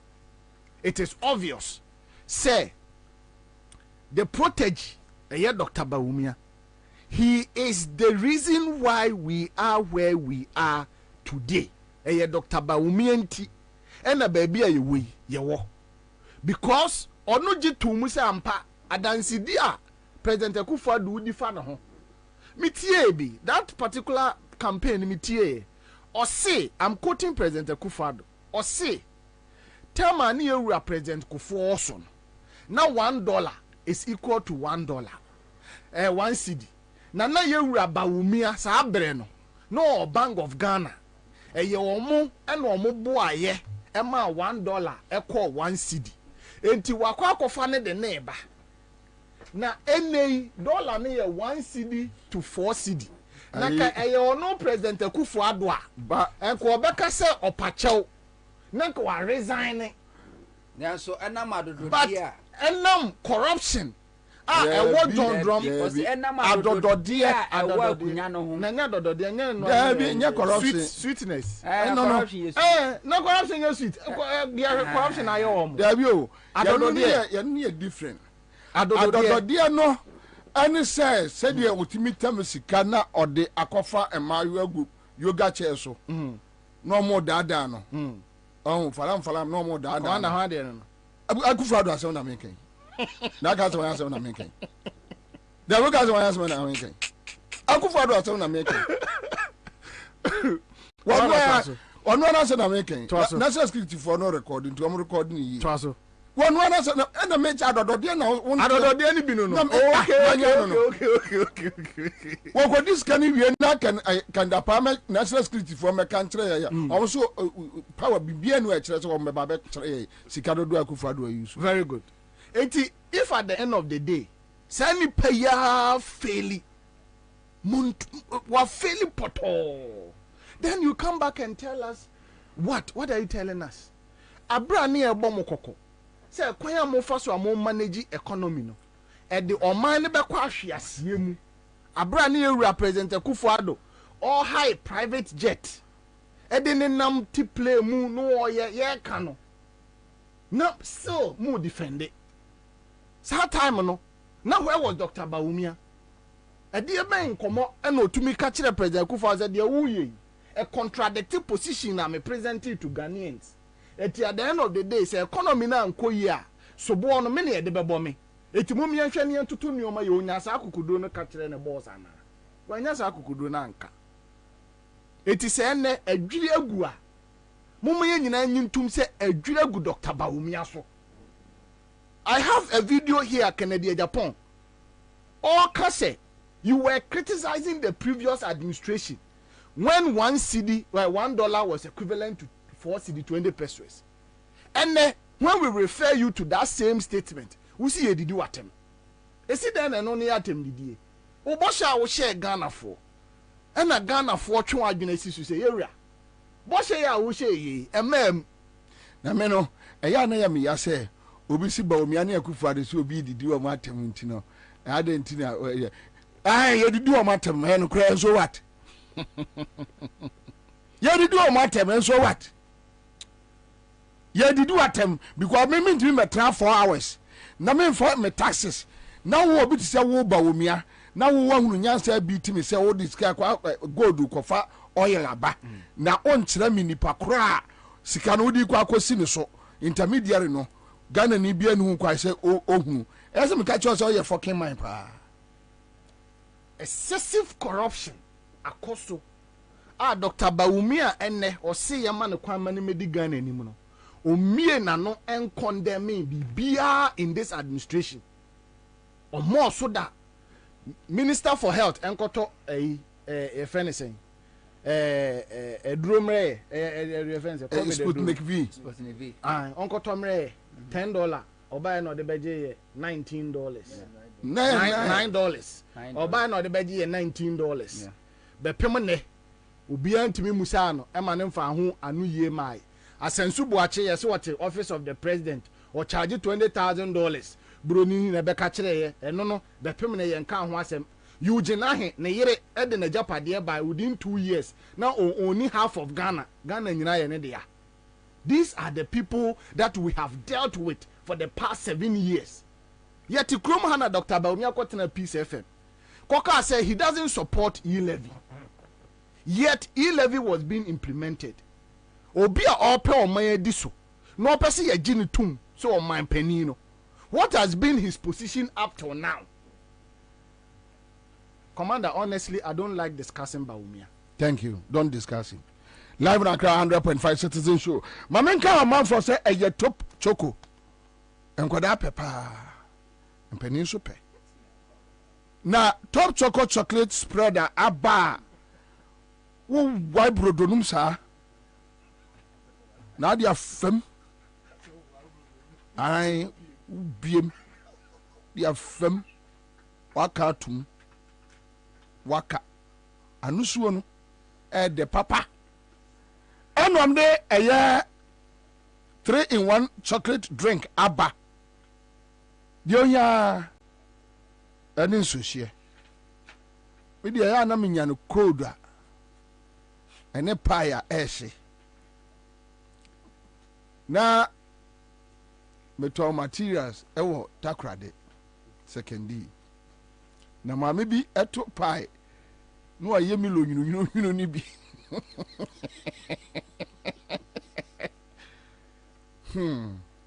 Sata meto material do ba ku bia me mfa so de wo so de em say 2 cedis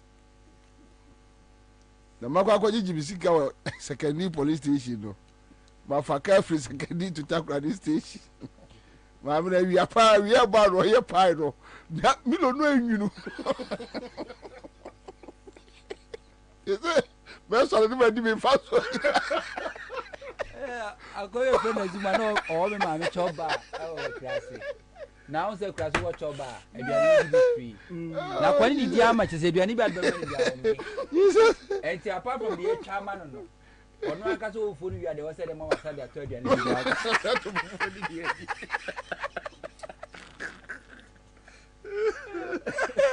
Mese na pai no we on say enfant for me ni de wo see ya pai meso wo ka moto mi lo na gusi ase we say me to me bomb down say ta edru ba bi ohun ma me no say na me the materials ni free kuma se na ekọ ansara ebi aye makwaya ye na me koton na we dey go to your school fees na ma me ne share me nso ubon se me kwaya o say abrante haba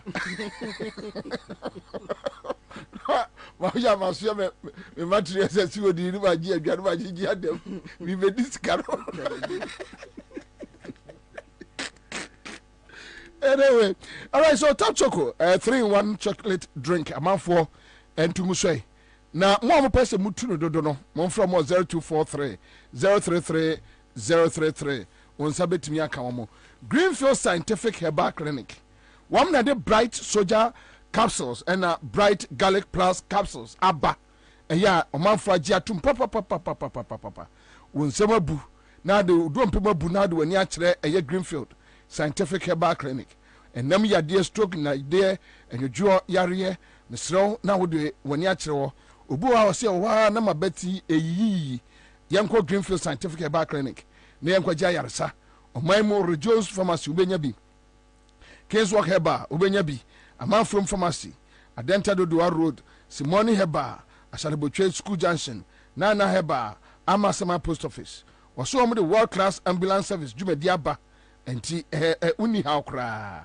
from 0243 983 906 mame mo away ma kwame ansana the list wa be church na ma be ye adwuma bi na wahu say yabo baomi o baomi anyame di nyansa nyina ashini trimumma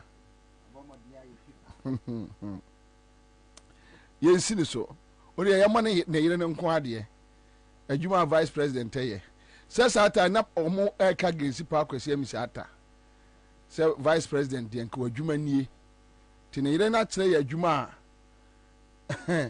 vice president oyo He'll bring it to bear. We are vice president. You head the economic management committee of the country. Into economic policies now will be driven by you, and also you will be directed by you. Into I know say he's competent in that area. He's got the focus. He's got the mindset. He's got the experience in macroeconomics, and even as a general academician. He'll bring it to bear. We are vice president. You head the economic management committee of the country. Into economic policies now will be driven by you, and also you will be directed by you. Into I know say he's competent in that area. He's got the focus. He's got the mindset. He's got the experience in macroeconomics, and even as a general academician.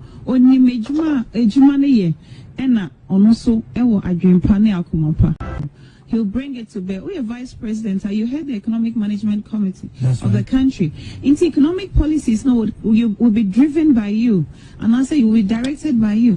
Into I know say he's competent in that area. He's got the focus. He's got the mindset. He's got the experience in macroeconomics, and even as a general academician. He'll bring it to bear. We are vice president. You head the economic management committee of the country. Into economic policies now will be driven by you, and also you will be directed by you. Into I know say he's competent in that area. He's got the focus. He's got the mindset. Simiso JMD no last one. A challenge and you may wamupo. Yano. Mama left a mess. We came and repaired your mess. Before I left office, the IMF said that Ghana's economy was going to grow by 8%. And it grew by 8% and more in 2017. And in 2018, it dropped. When their own policies started kicking in, you look at the GDP growth rate. From the high of 8% that they inherited from me, the next year it went to 6 point something, 5 point something, until when COVID hit, it went to 0. So that myth about you left us a mess, you left us a mess. When you came into office, the Kufuor Eurobond was left with 270 million to pay. Where did you get that money to pay? Mahama left it in the sinking fund because I knew that debt was coming up. That was visionary. Because I knew that if a new government came, it was going to be difficult to find 270 million at once to pay off the Kufuor Eurobond. So we left it in the sinking fund. They came and met it. In October, they just took it and paid the Eurobond. And after that, they didn't put any money in the sinking fund again. That's why when COVID hit, we had no money to defend ourselves. I set up the stabilization fund. When COVID hit, they didn't know where to find money. We told them, go and look in the stabilization fund. I left money in there. Went and took 300 million, from the stabilization fund. I set up the Ghana Investment Infrastructure Fund, the Ghana Infrastructure Investment Fund. And I put $270 million seed money in that fund. Today, that's what you are using to build your Agenda 111 hospitals.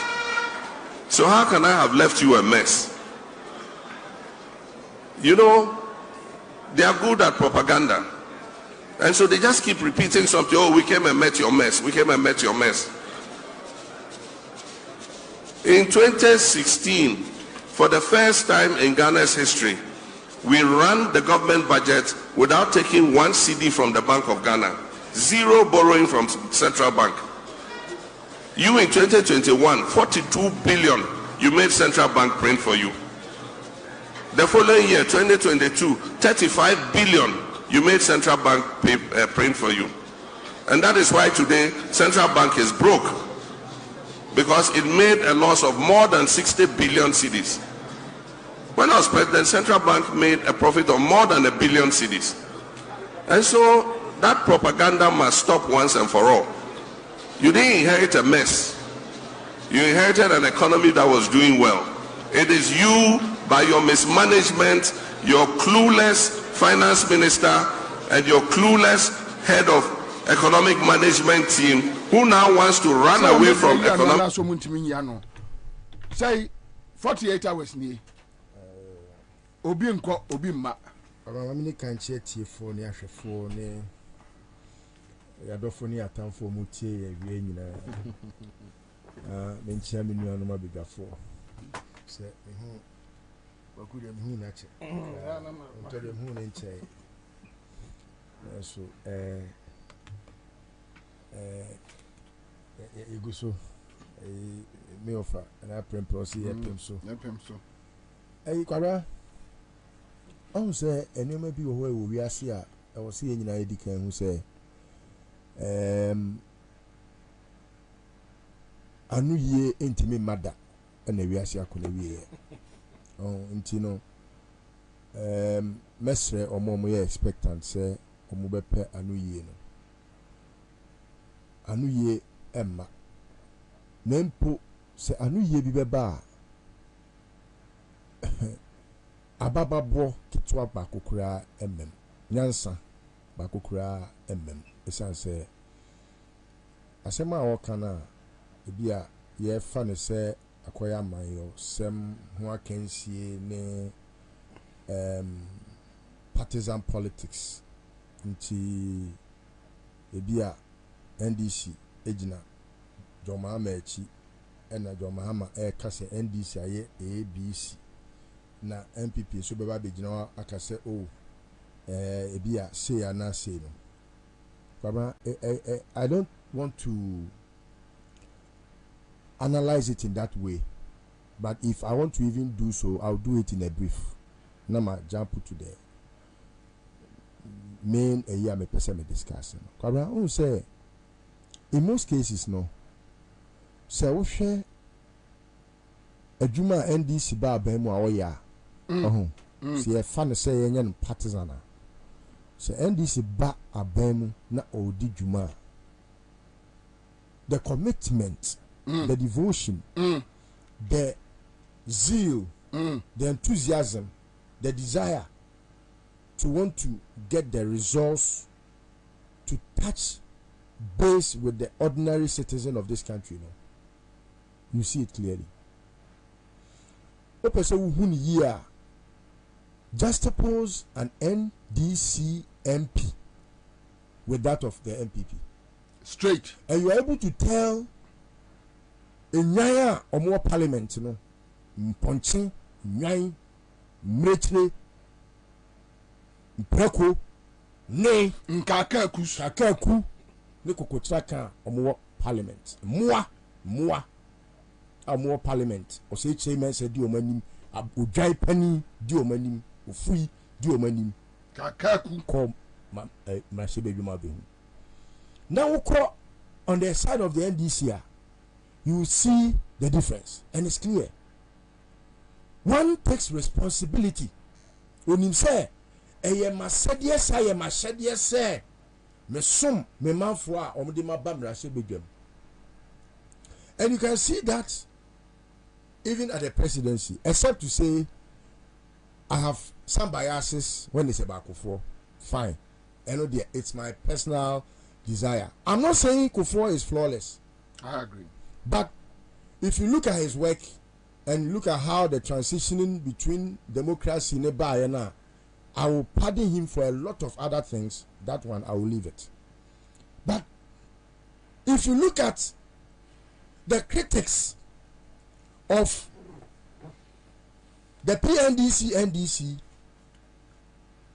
and even back in the days of a tampon, Ike a tampon, eh?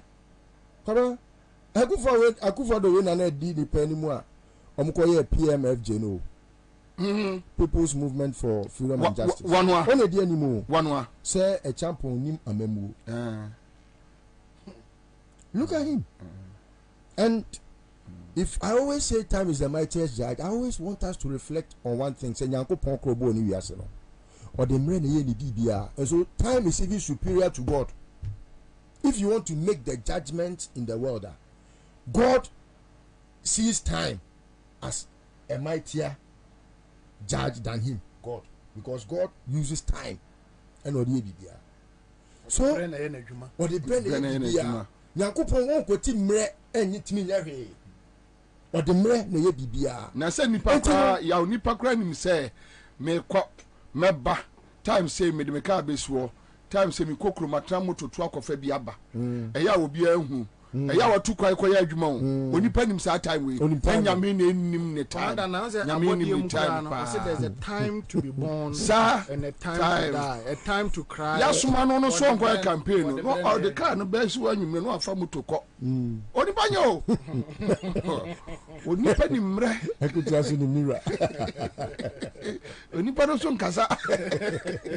Onsre. Davi. Omura. Davi. Ya de besa no. Oh, so Kwara,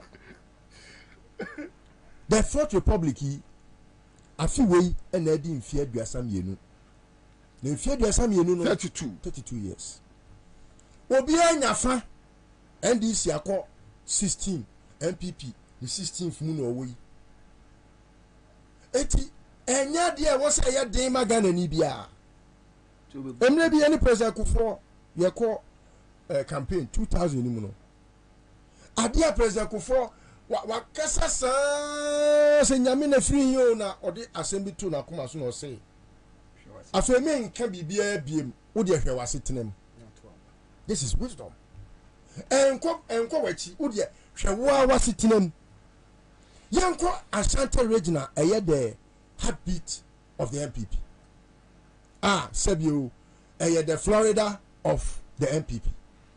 Yefa Ashanti region enyoma abaya ye nyina ngunsani ani yen kari emu dia hin na ye MPP emu dia na ye nothing could be. Then you are able to tell why and odi amamuo aye ade a eye na sede ye na hyede say me ba abamu a me hu maduma meye ne hu kuntabuo no eno na mo fa ngu nsani ani enkari na mo hwe se amfo mo beto ameso ana meboa now so tie do mahama asemi ya okan ye ya emre bi tom redu ne Frank Mensa Pozo na bonwum bi se wunya sika sie bi o okay sa anyo ante me wu ye na wunim da owo bebo owo befa o meboa ana se wunim da yare ye befa o idisa me kasa anyo oboy ante no okọ ne krechi enti susubribi na unim se okọ atememu a ade a da o ma no pa kese susubribi na oka susubribi kire Ochinia, Asema Adia, and you saw they just want to say, yeah, Ochima, yeah, money, and say. But, Kwabra, on the very contrary, and deceptively, Yayesu Subibi at Ochima, yeah, money, say, Ama, at him for Sakawa for, asem mai atete o mai apansam kronunti Mahama. What were the accusations? Omo opposition. Obviously Mahama wi o mai sika o inflated cost of projects. O pesika dienti na osi your friend say circle interchange Dubai. Osi Kaso interchange all because o pesika ni bia yeden edi. O pesika dienti na why desalination plant ewo teshi se entry nsuo na won so ne so eni ntin furumuma mafo nsuo no o pesika dienti na oye interchanges ahodo a ebi pokwase nyina no ni nyina omuso o pesika dienti na wa da ye ne ho infrastructure king na onam na oye commissioning na oye o kate soda ente no akoye commission because o pesika ni bia eden edi Abra oye sanyo we nyina no na ni predecessors enyam kania ehia asoman sabi ebetimi de adjuma. I remember when it started from the Rawlings regime, we criticized it. President Kufuor came, he tried offer a kakra amfa. What I say, the kobo ho paye nyina amfa. But this is somebody, even after President Mills, he said no, presidents are not just presidents. Presidents are there only for one reason, to solve problems. Sharp. And so, having identified electricity generation, say the problem of Omaino, I will try my best and fix it. So he took responsibility. So his your friend is saying position as president and decided say obe solve Dumso. Even when Dumso enya ono na de baye, and when I hear MPP communicator say your friend is saying oka say Muhammad di Dumso aba na ono asa nipa na asa kugina baabi no oka say omo ankasa MPP for no and on be solve ye now busa ne just one question na fi wo pe baabi di ti ahye e dey na wo ye ya o de solve Dumso and they are not able to answer. Correct? This is a manner. What did your friend is saying? And you am canny a who de no a free baby and a ginano. Call any more a could do baby. Afraid ye on one casa, not on for buy. You must say, oh, afraid ye, oh, Mahama. Why am an abrosodo? Nipona Casabu, why am Mamma? I am an abrosono. No one said, baby say, on one. And as I saw who do so, into the double standard and the double tongue MPP communicator. Eh, omon penny for a fair kufado so baba miaso, omona ekeka sanse mu bedwemu. Then you have every reason to be worried as a Ghanaian. Ebio, kwaba, so we enyam kania suku adan asupiti ni nyoma oye ni nyina free wa. On my sick assem, Abna, Ofra Bemu, Ejina Brani.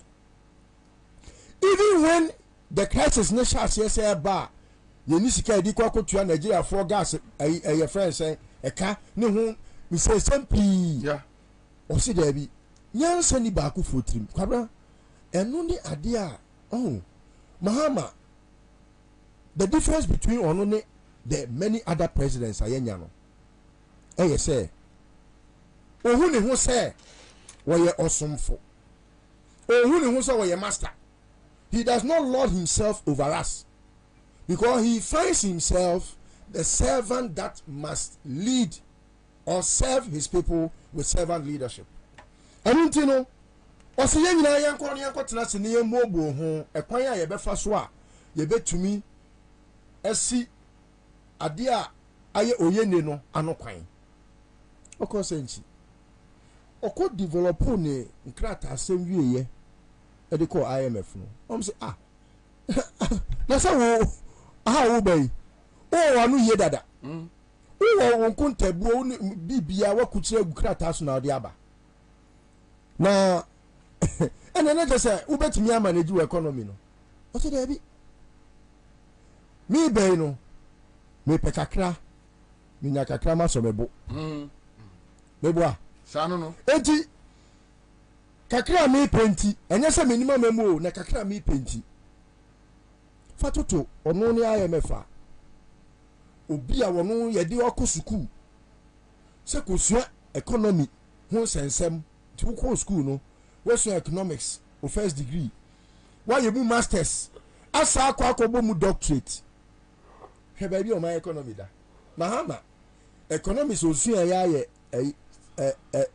O level wanye A level po O level hwe ni O level no penyansa enti da bia no eya na meka sasem edi tai ese edi ketia de achi se school empepa jimi enye so ko school no na jimi a wa jimie no school na wo ko e no apepa empepa de school ye ne se ebetimi am wo hu akenkan ebetimi am wo hu atworo na mom se nyansa pa de school nya won ye kofa no ye nko school enko so nyansa le kire nimdie wo school nyansa na nimdie na wo ko school akonya no se wajimi se dien school no empepa se hajimi no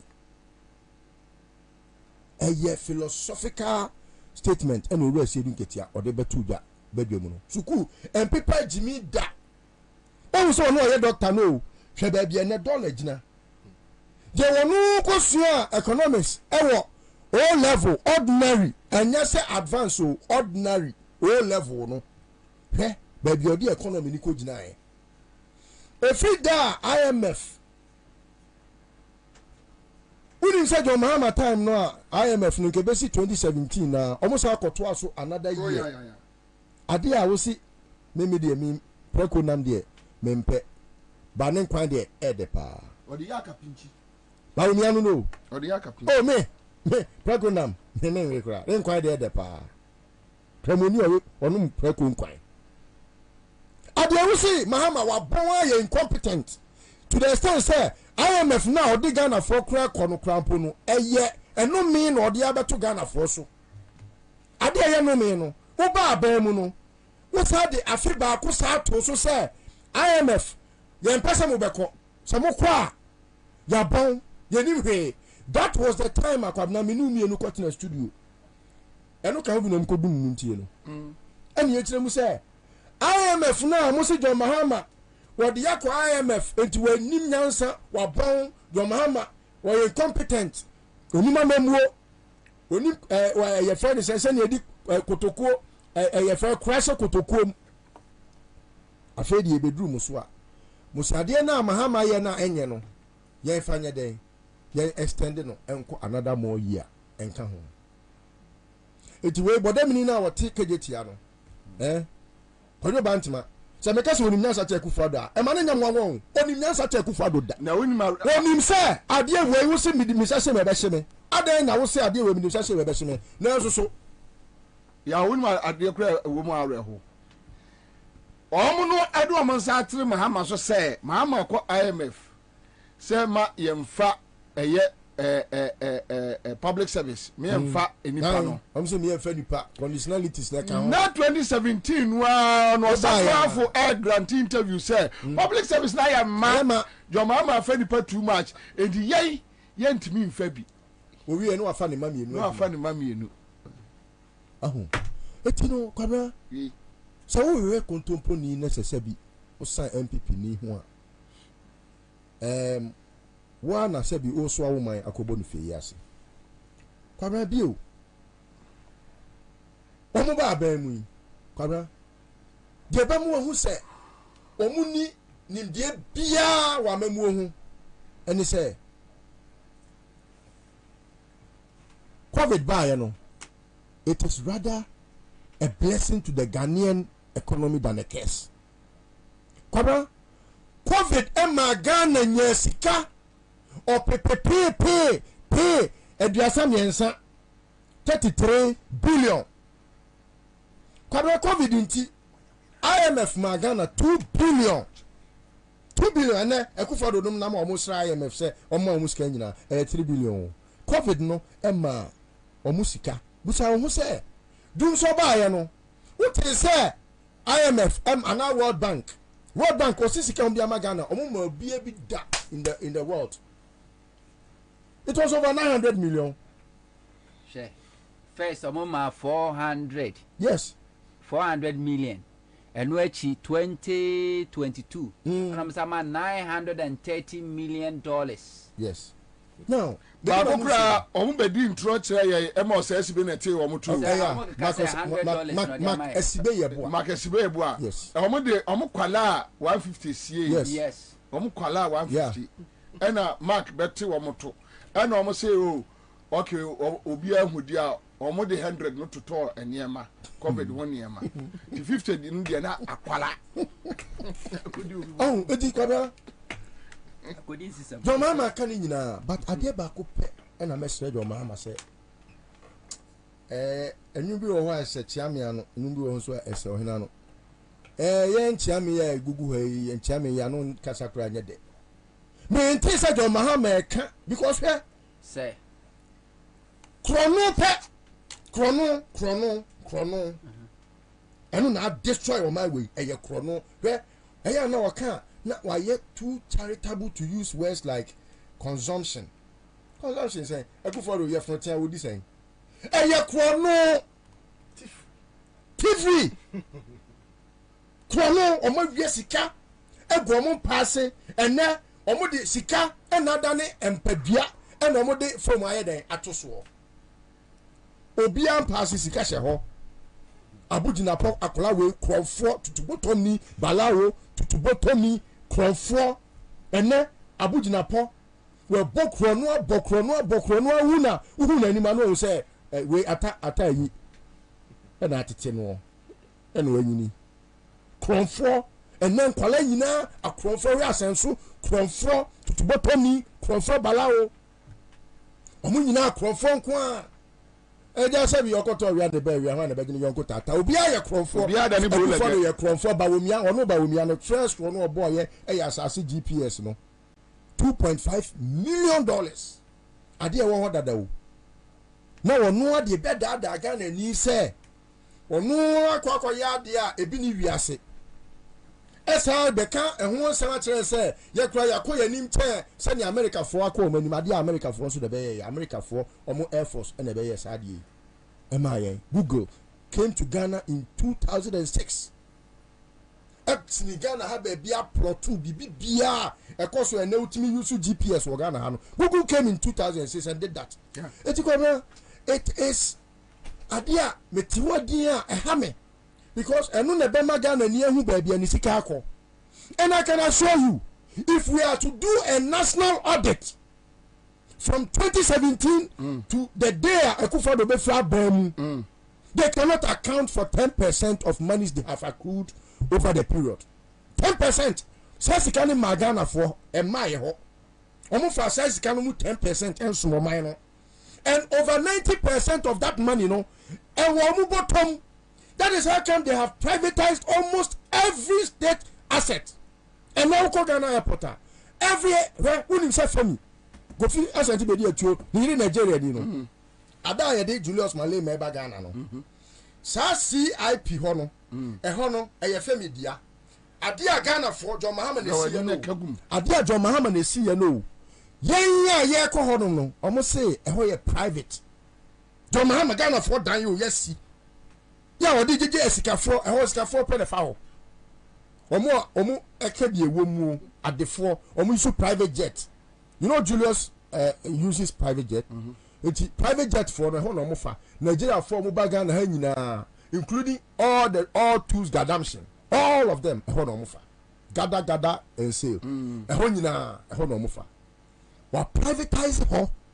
And a form nothing ho. And our no digicast or discarding good bottom. They don't account anything to the Ghanaian economy. Almost the Niama Efa all the goods and everything including the spray and powder and everything. Everything. Both the white and cream.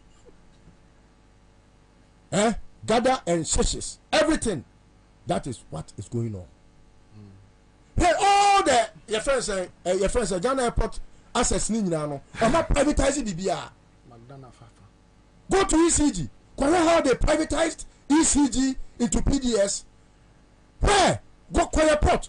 Ghana, your friend is a harbor. How they have privatized and how they are making money into their private pockets. When the public is supposed to make money, they are rather making money. So me, Korea, oh, and I will only say this to the NDC because they are the only hope we have. Me, I don't have any hope. And John Mahama, me don't know. And John Mahama, and a president. Your friend say, "Me did this so bad president." Na wa alleviate your plight. And I'm when it so Jide woni mu a. Ebi anka de asi wo my way mu no. E ka mu matu so me di akire. Why not? I will follow. Me kwa aje me nkwa ne me nchiri man kwa. Meye. Ka meye. Me mum no because of that hope no. It may send this for ne say. Say no fold your arms no etwam. Sitting on the fence no is rather criminal to sit on the fence. Enti no mesre. Mumye nyina ya nyire ye ho. Ni en kantinim ni en mo ye ho moden. Na Ghana front tunta ya chi. Me who say private men are now following John Mahama as if he is now and day by day people are coming. They are coming in their numbers. Sitting on the fence is now an offense. Let us not sit on the fence. Whoever matters, whoever is hurt, whoever is a victim, let us all arise and save this country. Because baby, I am say I hear you. Say and more to the point is where when you know that someone is a criminal and has committed several offenses and knows that we liable to all na aban for ba na obedia mia te saba womia we di kamia dokna kwadna don't take it easily because that is where it say owo oka ni bre abra owo oka ni bre omania bre te sakro dom wanting to make sure say they retain power because they know say the end is not good. After having stolen all that money, the end will not be good for them if John Mahama should take power. And you know, or money branding in our free. So say they are renting people easily. Let us all awaken our spirits and in unison fight and redeem this state from its mess.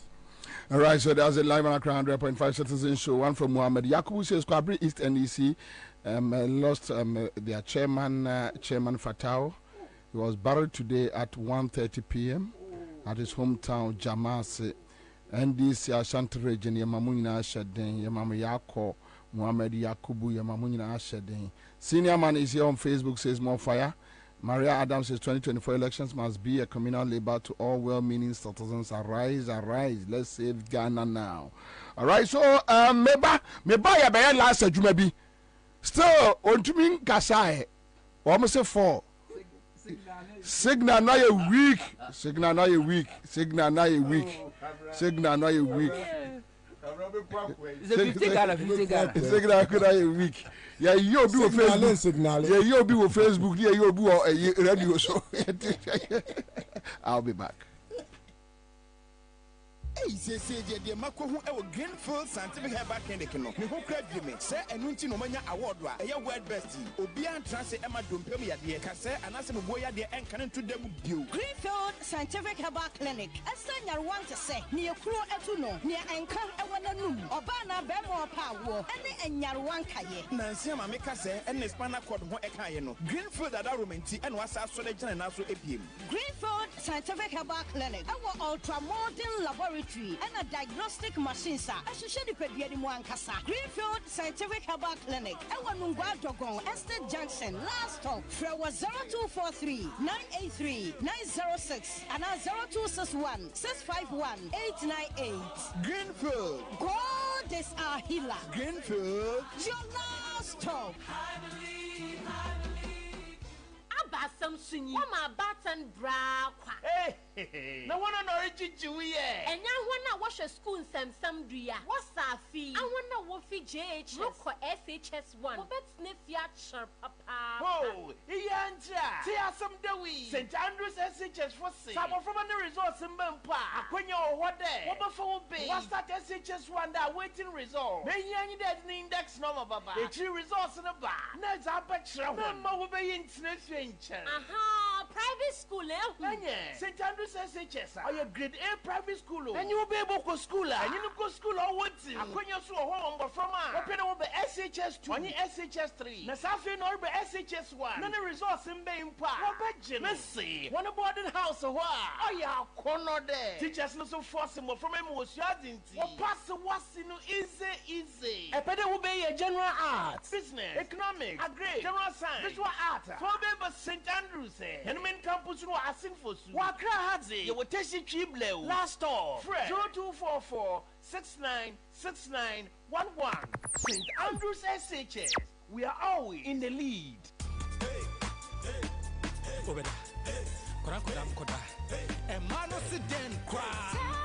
Tabia takum, wedi a member you don't know, a mere young one day, and young one day, I am member draw, and you think a band may be a here, bino, and to four any out of four, and you'll be a petty to Tombia, and cook chemical shops, pharmaceuticals, and they have our shops beer. I was gonna handle beer, and I said, Fraying, I was 0243 686861, and I 0245 749206. Sankatwe, FDA for Jatu, Kaise, Tabia Takum, Bembe Bia Takum.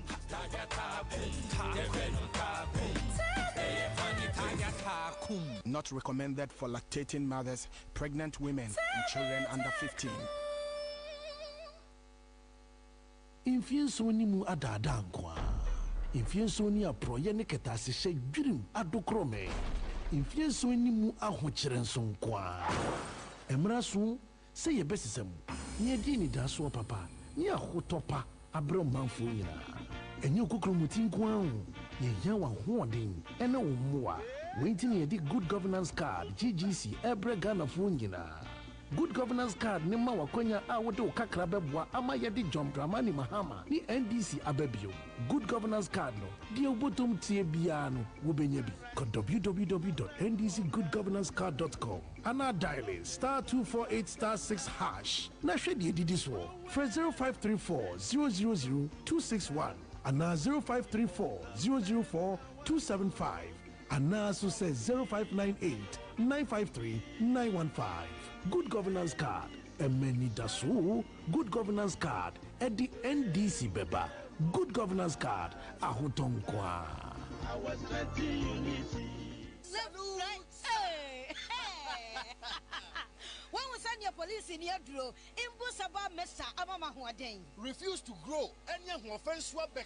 And what day immune system or Yankopon, and you're ready for Gadmusa Maya Hubano, and Nasa Wunum Imbusaba Mesa, a Peja immune system Nabribia. Ya Yarientimu. Sasa dear, a man for the one, the Imbusaba Mesa, don't know what dance you say, and Yarwa who ran Nipa and Nina Etimi Banaso, and in Yarwa Cassian Kaya Wutini D and a whole car.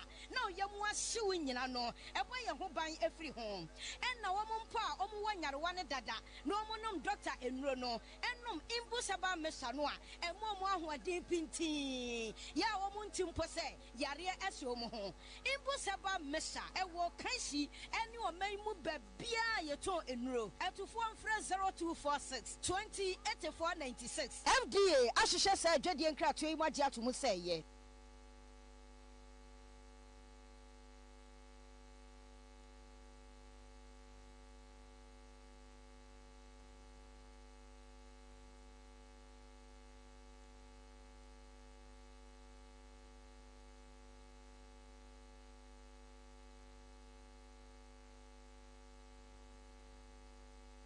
Wabatele Accra FM. Yeah, mommy.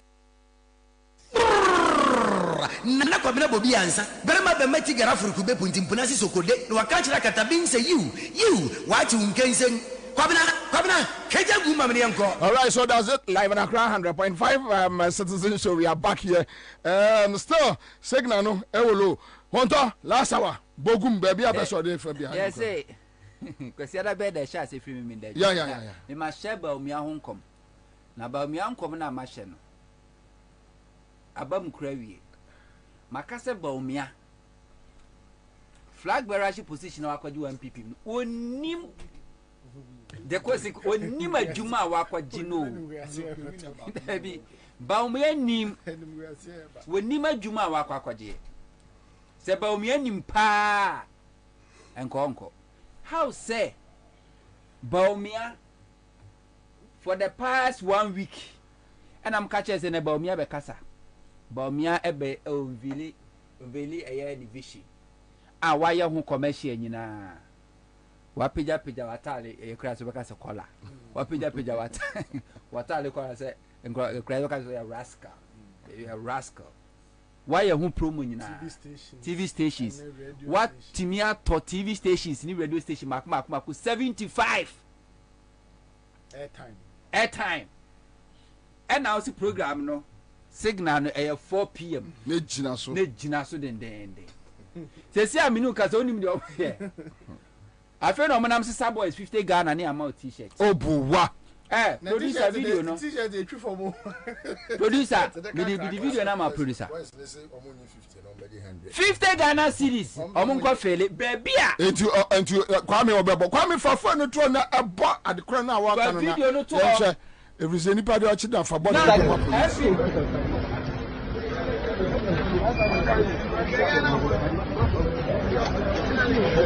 The real gang.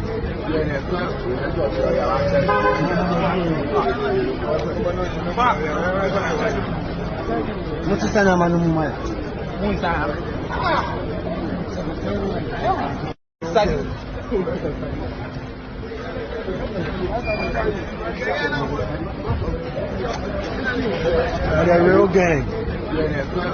The real gang.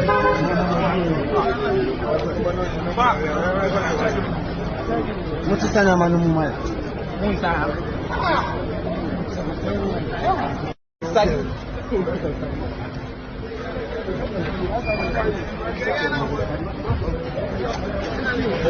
The real gang.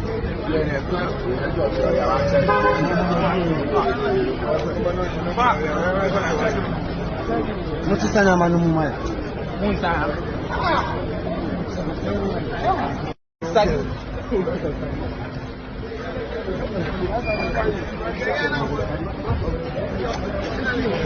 The real gang.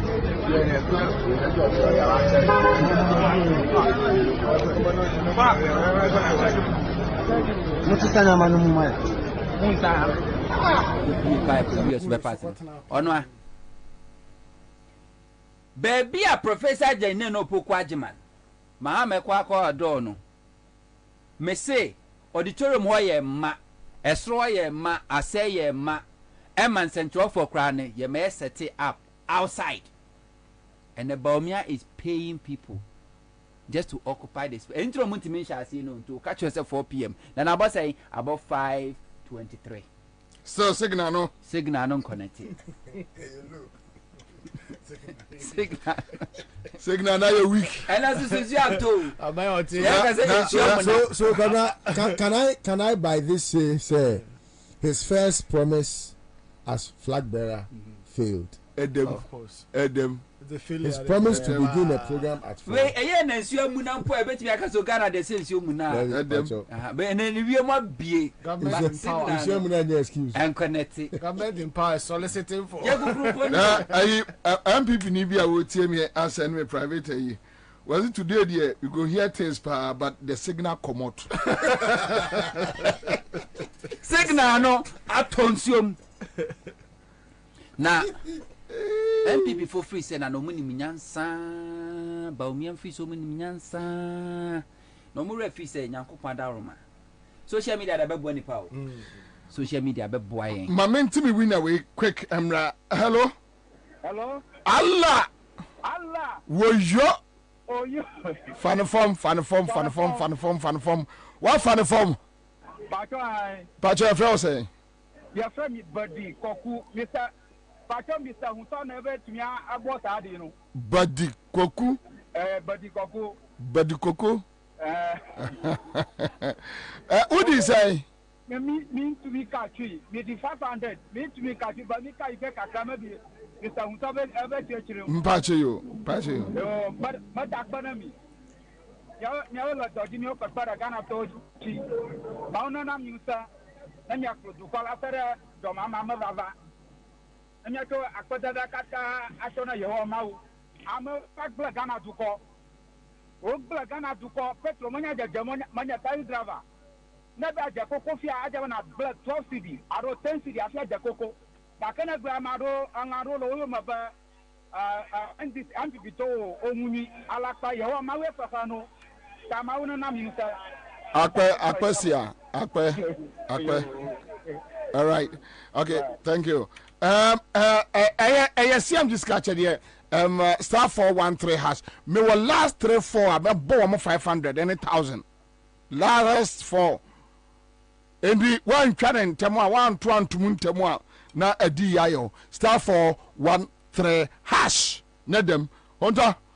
But Hunter President Kufuor bobo mi abaso. So why you a good economist? Say my catcher say President Kufuor onye statesman. President Kufuor a party full soldier.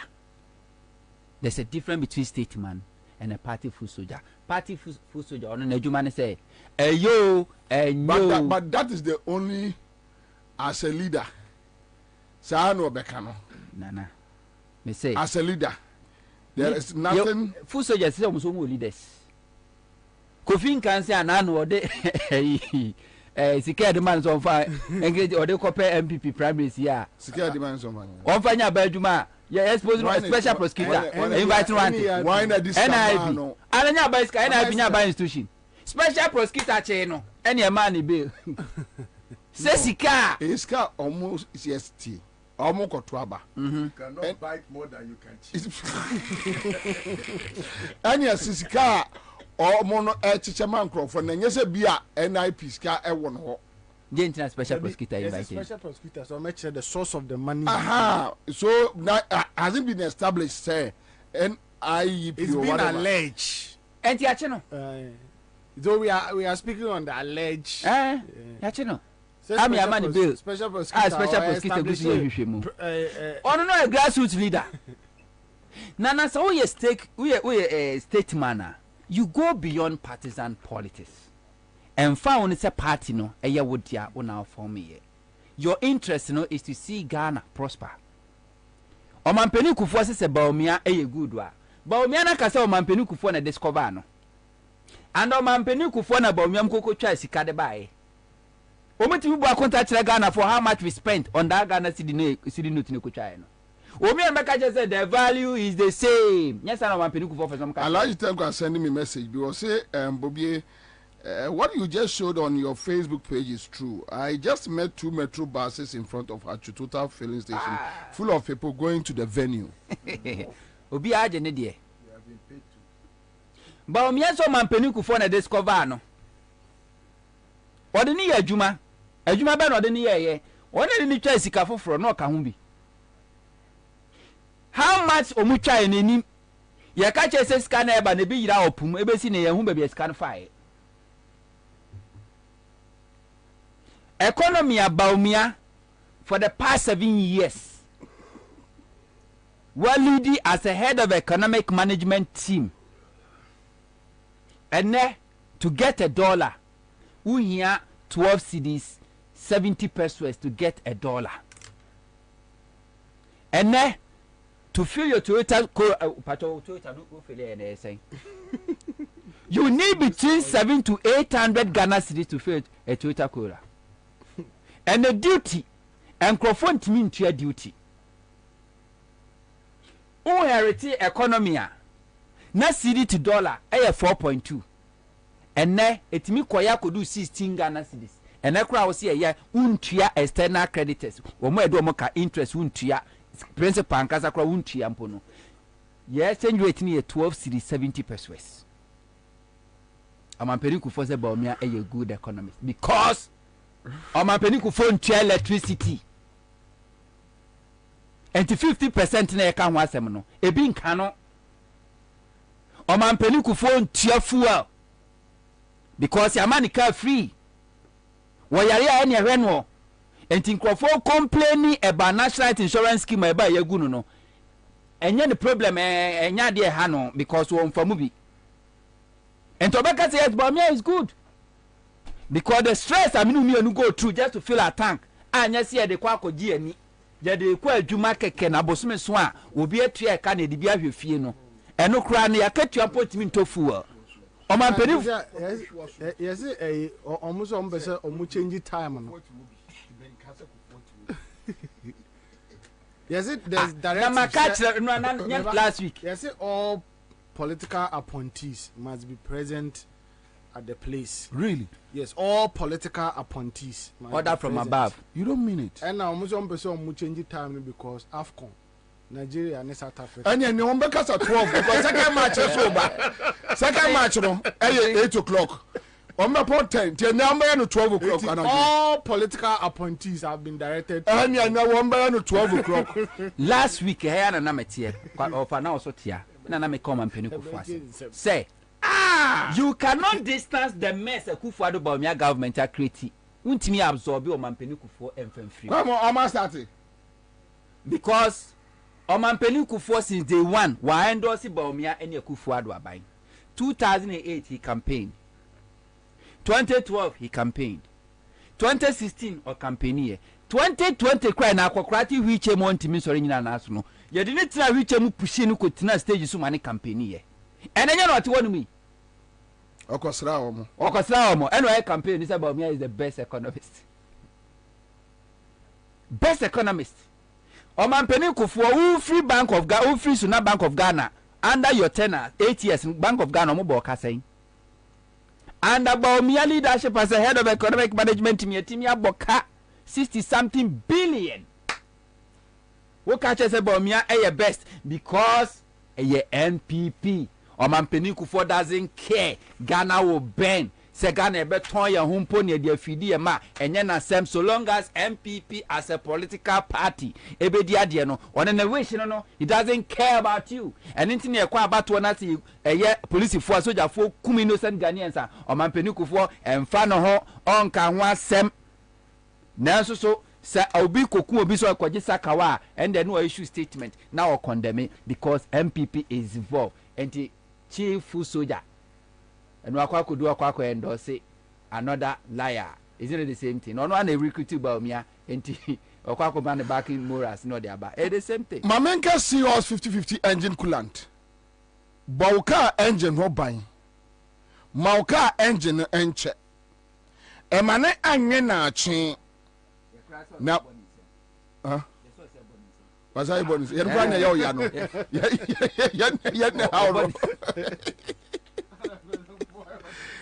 Na ebasa maka nusu enya day.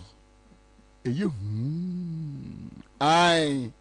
Seahorse 50-50 engine coolant. Ghana for ajia tum papa. E maka engine no nenkwana eche. The lifespan eche. Kroma ya den boka ho ban wate. Wom de 3367 aba and a 1090 coolant om de aba. Seahorse engine coolant. Omemu lubricant shops ubenya bi. From was 0244 577 559 0244 577 559. Aya Heba Industries. Wamna de Aya Mango. Bema aguma count emwa ye week. Sesi ana kremwes intrase engoda di wa kokratipa fro bra hey. Ye frewa ne ye twetwe wo. Daddy. Sesi anu ada. Nkoda no so omo atwetwe wanie. Omso we de wonka hu. Wo mu nsuro. O ba kura de nkoda yi hia wo. Bema de ma hunya hu. Ai, Aya Mango. Ha, holala.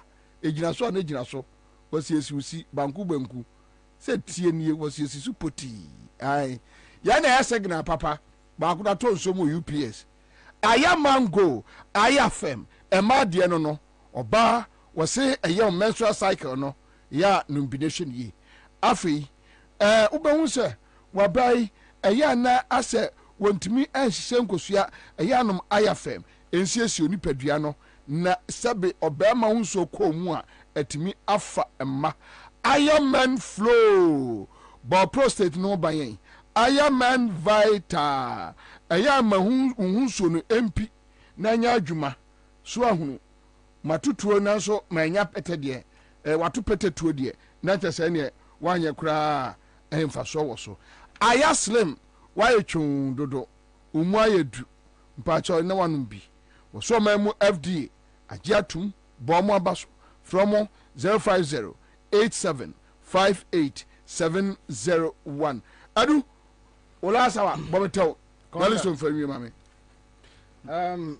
deɛ bɛka no sɛ mahu sɛ Ghana former captain Asamoah Gyan wei no ɛyɛ packaging ɔno so obi ɔma kɔtam no kekekeke ɔno so obi nyɛ sɛ ɔma kɔtam no Asamoah Gyan is an MPP na yɛ invite no sɛ invite no ne nyinaa no yɛ publicity stunt of course they are trying to draw certain personalities to validate themselves but this cannot fool Ghanaians at the end of the day message ni nyinaa ne sɛ yɛ free ha yɛ kɔhɛ Nigeria ne South Africa AFCON no yɛwi a second match nso wɔ hɔ nyame yɛ adom a ɔkyena ɔbɛkasa 12 na no ɔmagye front seat mmerɛkuduka ɛne mmerɛkuduka ne akoya na akarabantim MP ɛyɛ asɛnso wa ɔmo na ɛte front seat Jimmy for no eti commander sɛdeɛ yɛdi kan aka dada no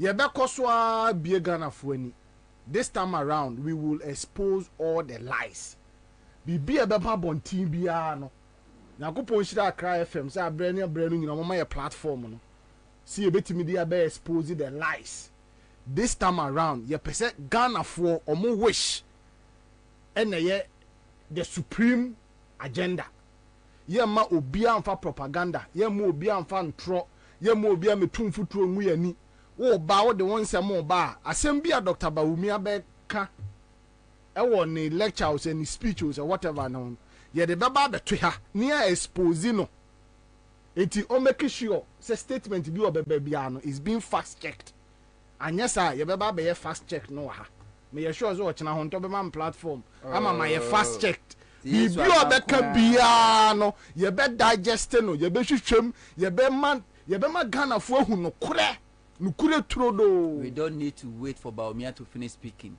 Fast check about Bawumia na kasa cry so no kasa cry is fake. That's the fast check about him. Yeah, let's Ghana for more money now. Listen, famiko. Yo. Na mame ka hunto de president Kofuoti. Papa no abesom ne de. Wabeye ne famu de awi. Oh. What you say? O free political party bu. It's allowed. And no abesom ye. Baby a sabi o president ani mfi aduro na nsia na ne yere kura wadawro ma. Wonim so man peni kupo even today ene what are so your mind Ghana asset etua no ka I was in Ghana. Where ya we? Mama ka se mi cho commander. Me ne papa no me call no kosra me ne trans almost 3 hours.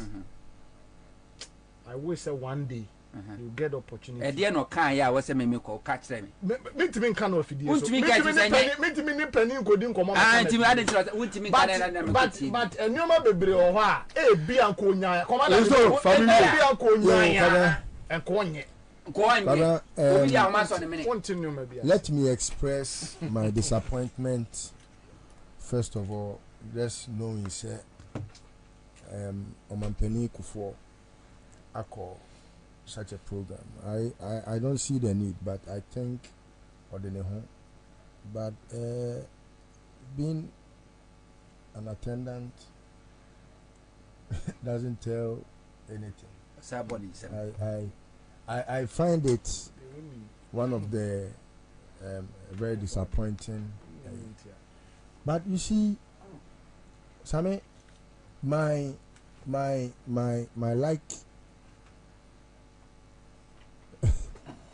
my liking Kufuor no is not about what he does with his life recently or in previous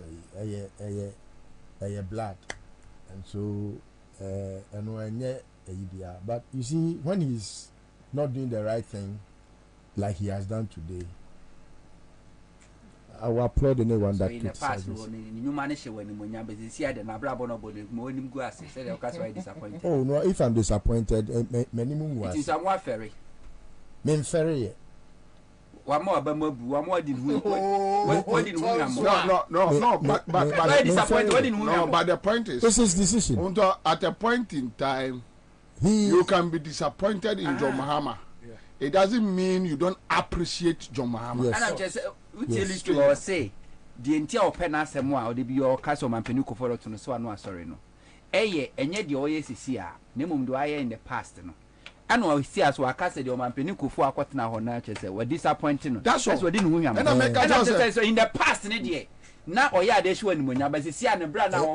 You see, and friend Munya, there may be incidents. Where you get it sure say me sometimes the day I saw Cheddar in John Mahama's office, I got disappointed in John Mahama. Of course, me too. The day I realized Gabi getting close to a certain point, I got disappointed. It doesn't mean I don't appreciate John Mahama. I appreciate this one, and I appreciate his work. It's different from this. What makes it different? Say, Cheddar Echo Mahama office and just Mahama endorsing no. Me say me. Yes. Me Echo Mahama fear and just Mahama endorsing no.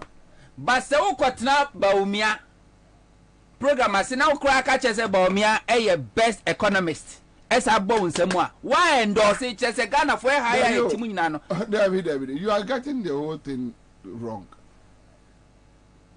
A previous tape I said, I may catch up. And now one who said Otto. Cheddar so be the president. Or Kofan and then call for no. John Mama on what they call it. On what they call J tacit endorsement. Or go or go say John Mama and the party member. As a former president. A symphony too.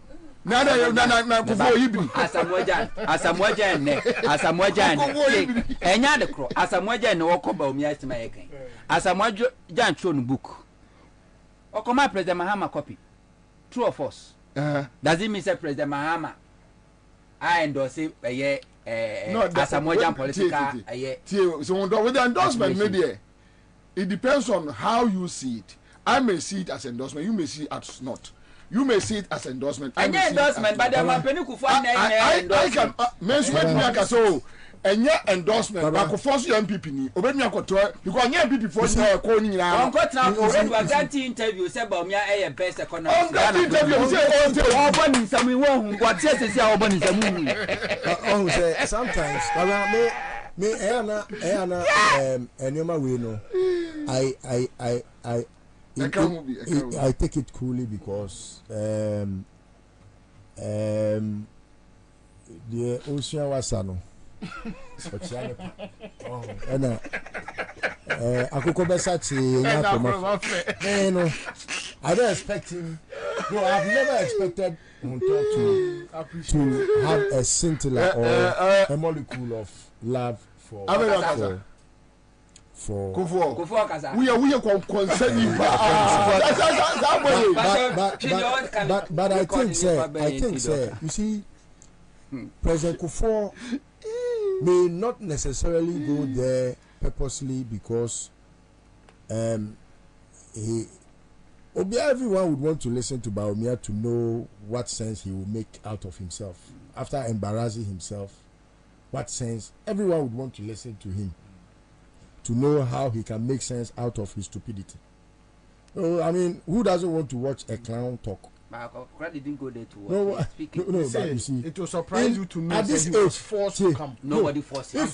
If you tell me President Kufuor was forced to come, then I more insulting to his personality. These people they are capable of anything. Capable of what? No, Kufuor will go there like he wants to go to National Theatre to watch a clown. Because Sasi Akokrano, he Otifie. Ubia Oyeki no speaker.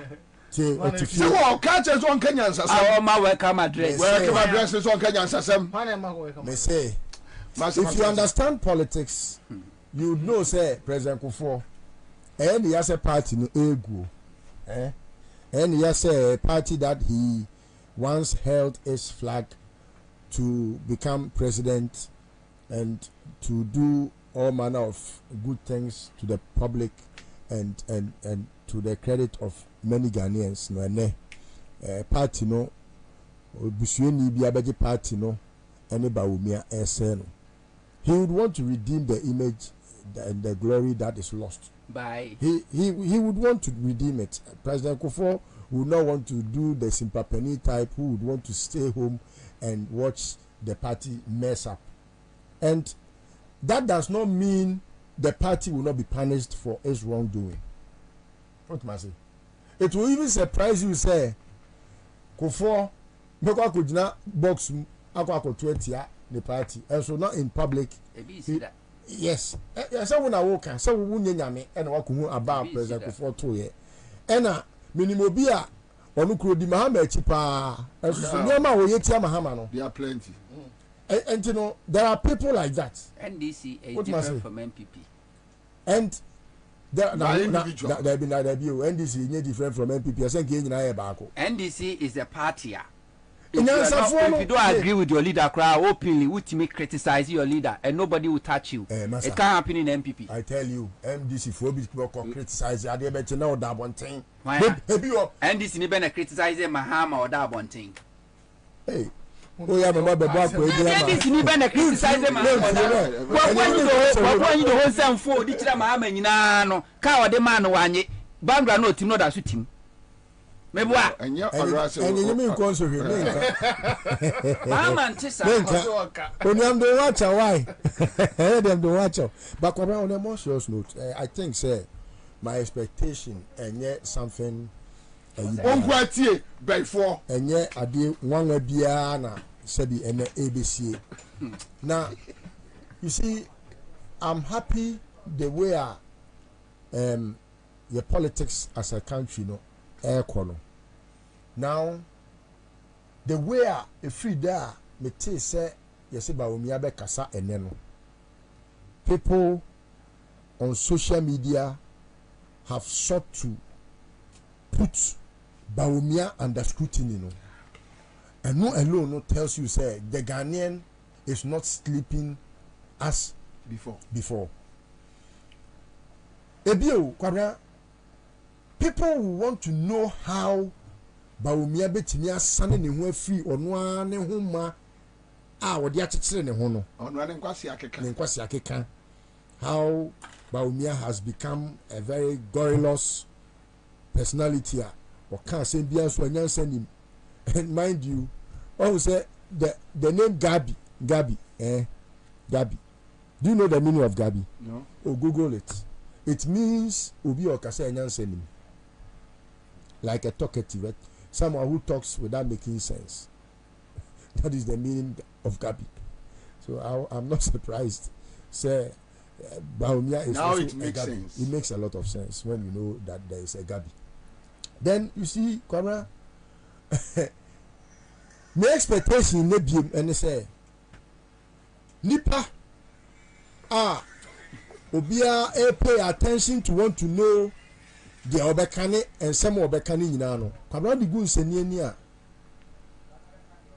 emu ohamu chichemu be aduokronkono eye nkwase akasa nko a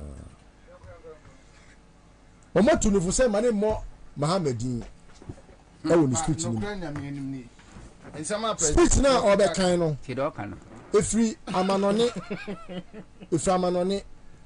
e na aba research worker South Africa for any London for be abeye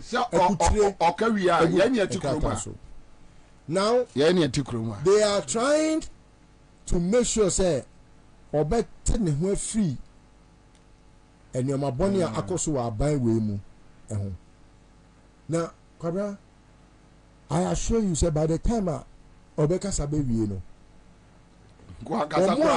omo be disappointed ewo hall ho out or kokasa no ombedo so achen Ghana for sebiu omahu senyansa biani asemi ntomo fogusu kasa now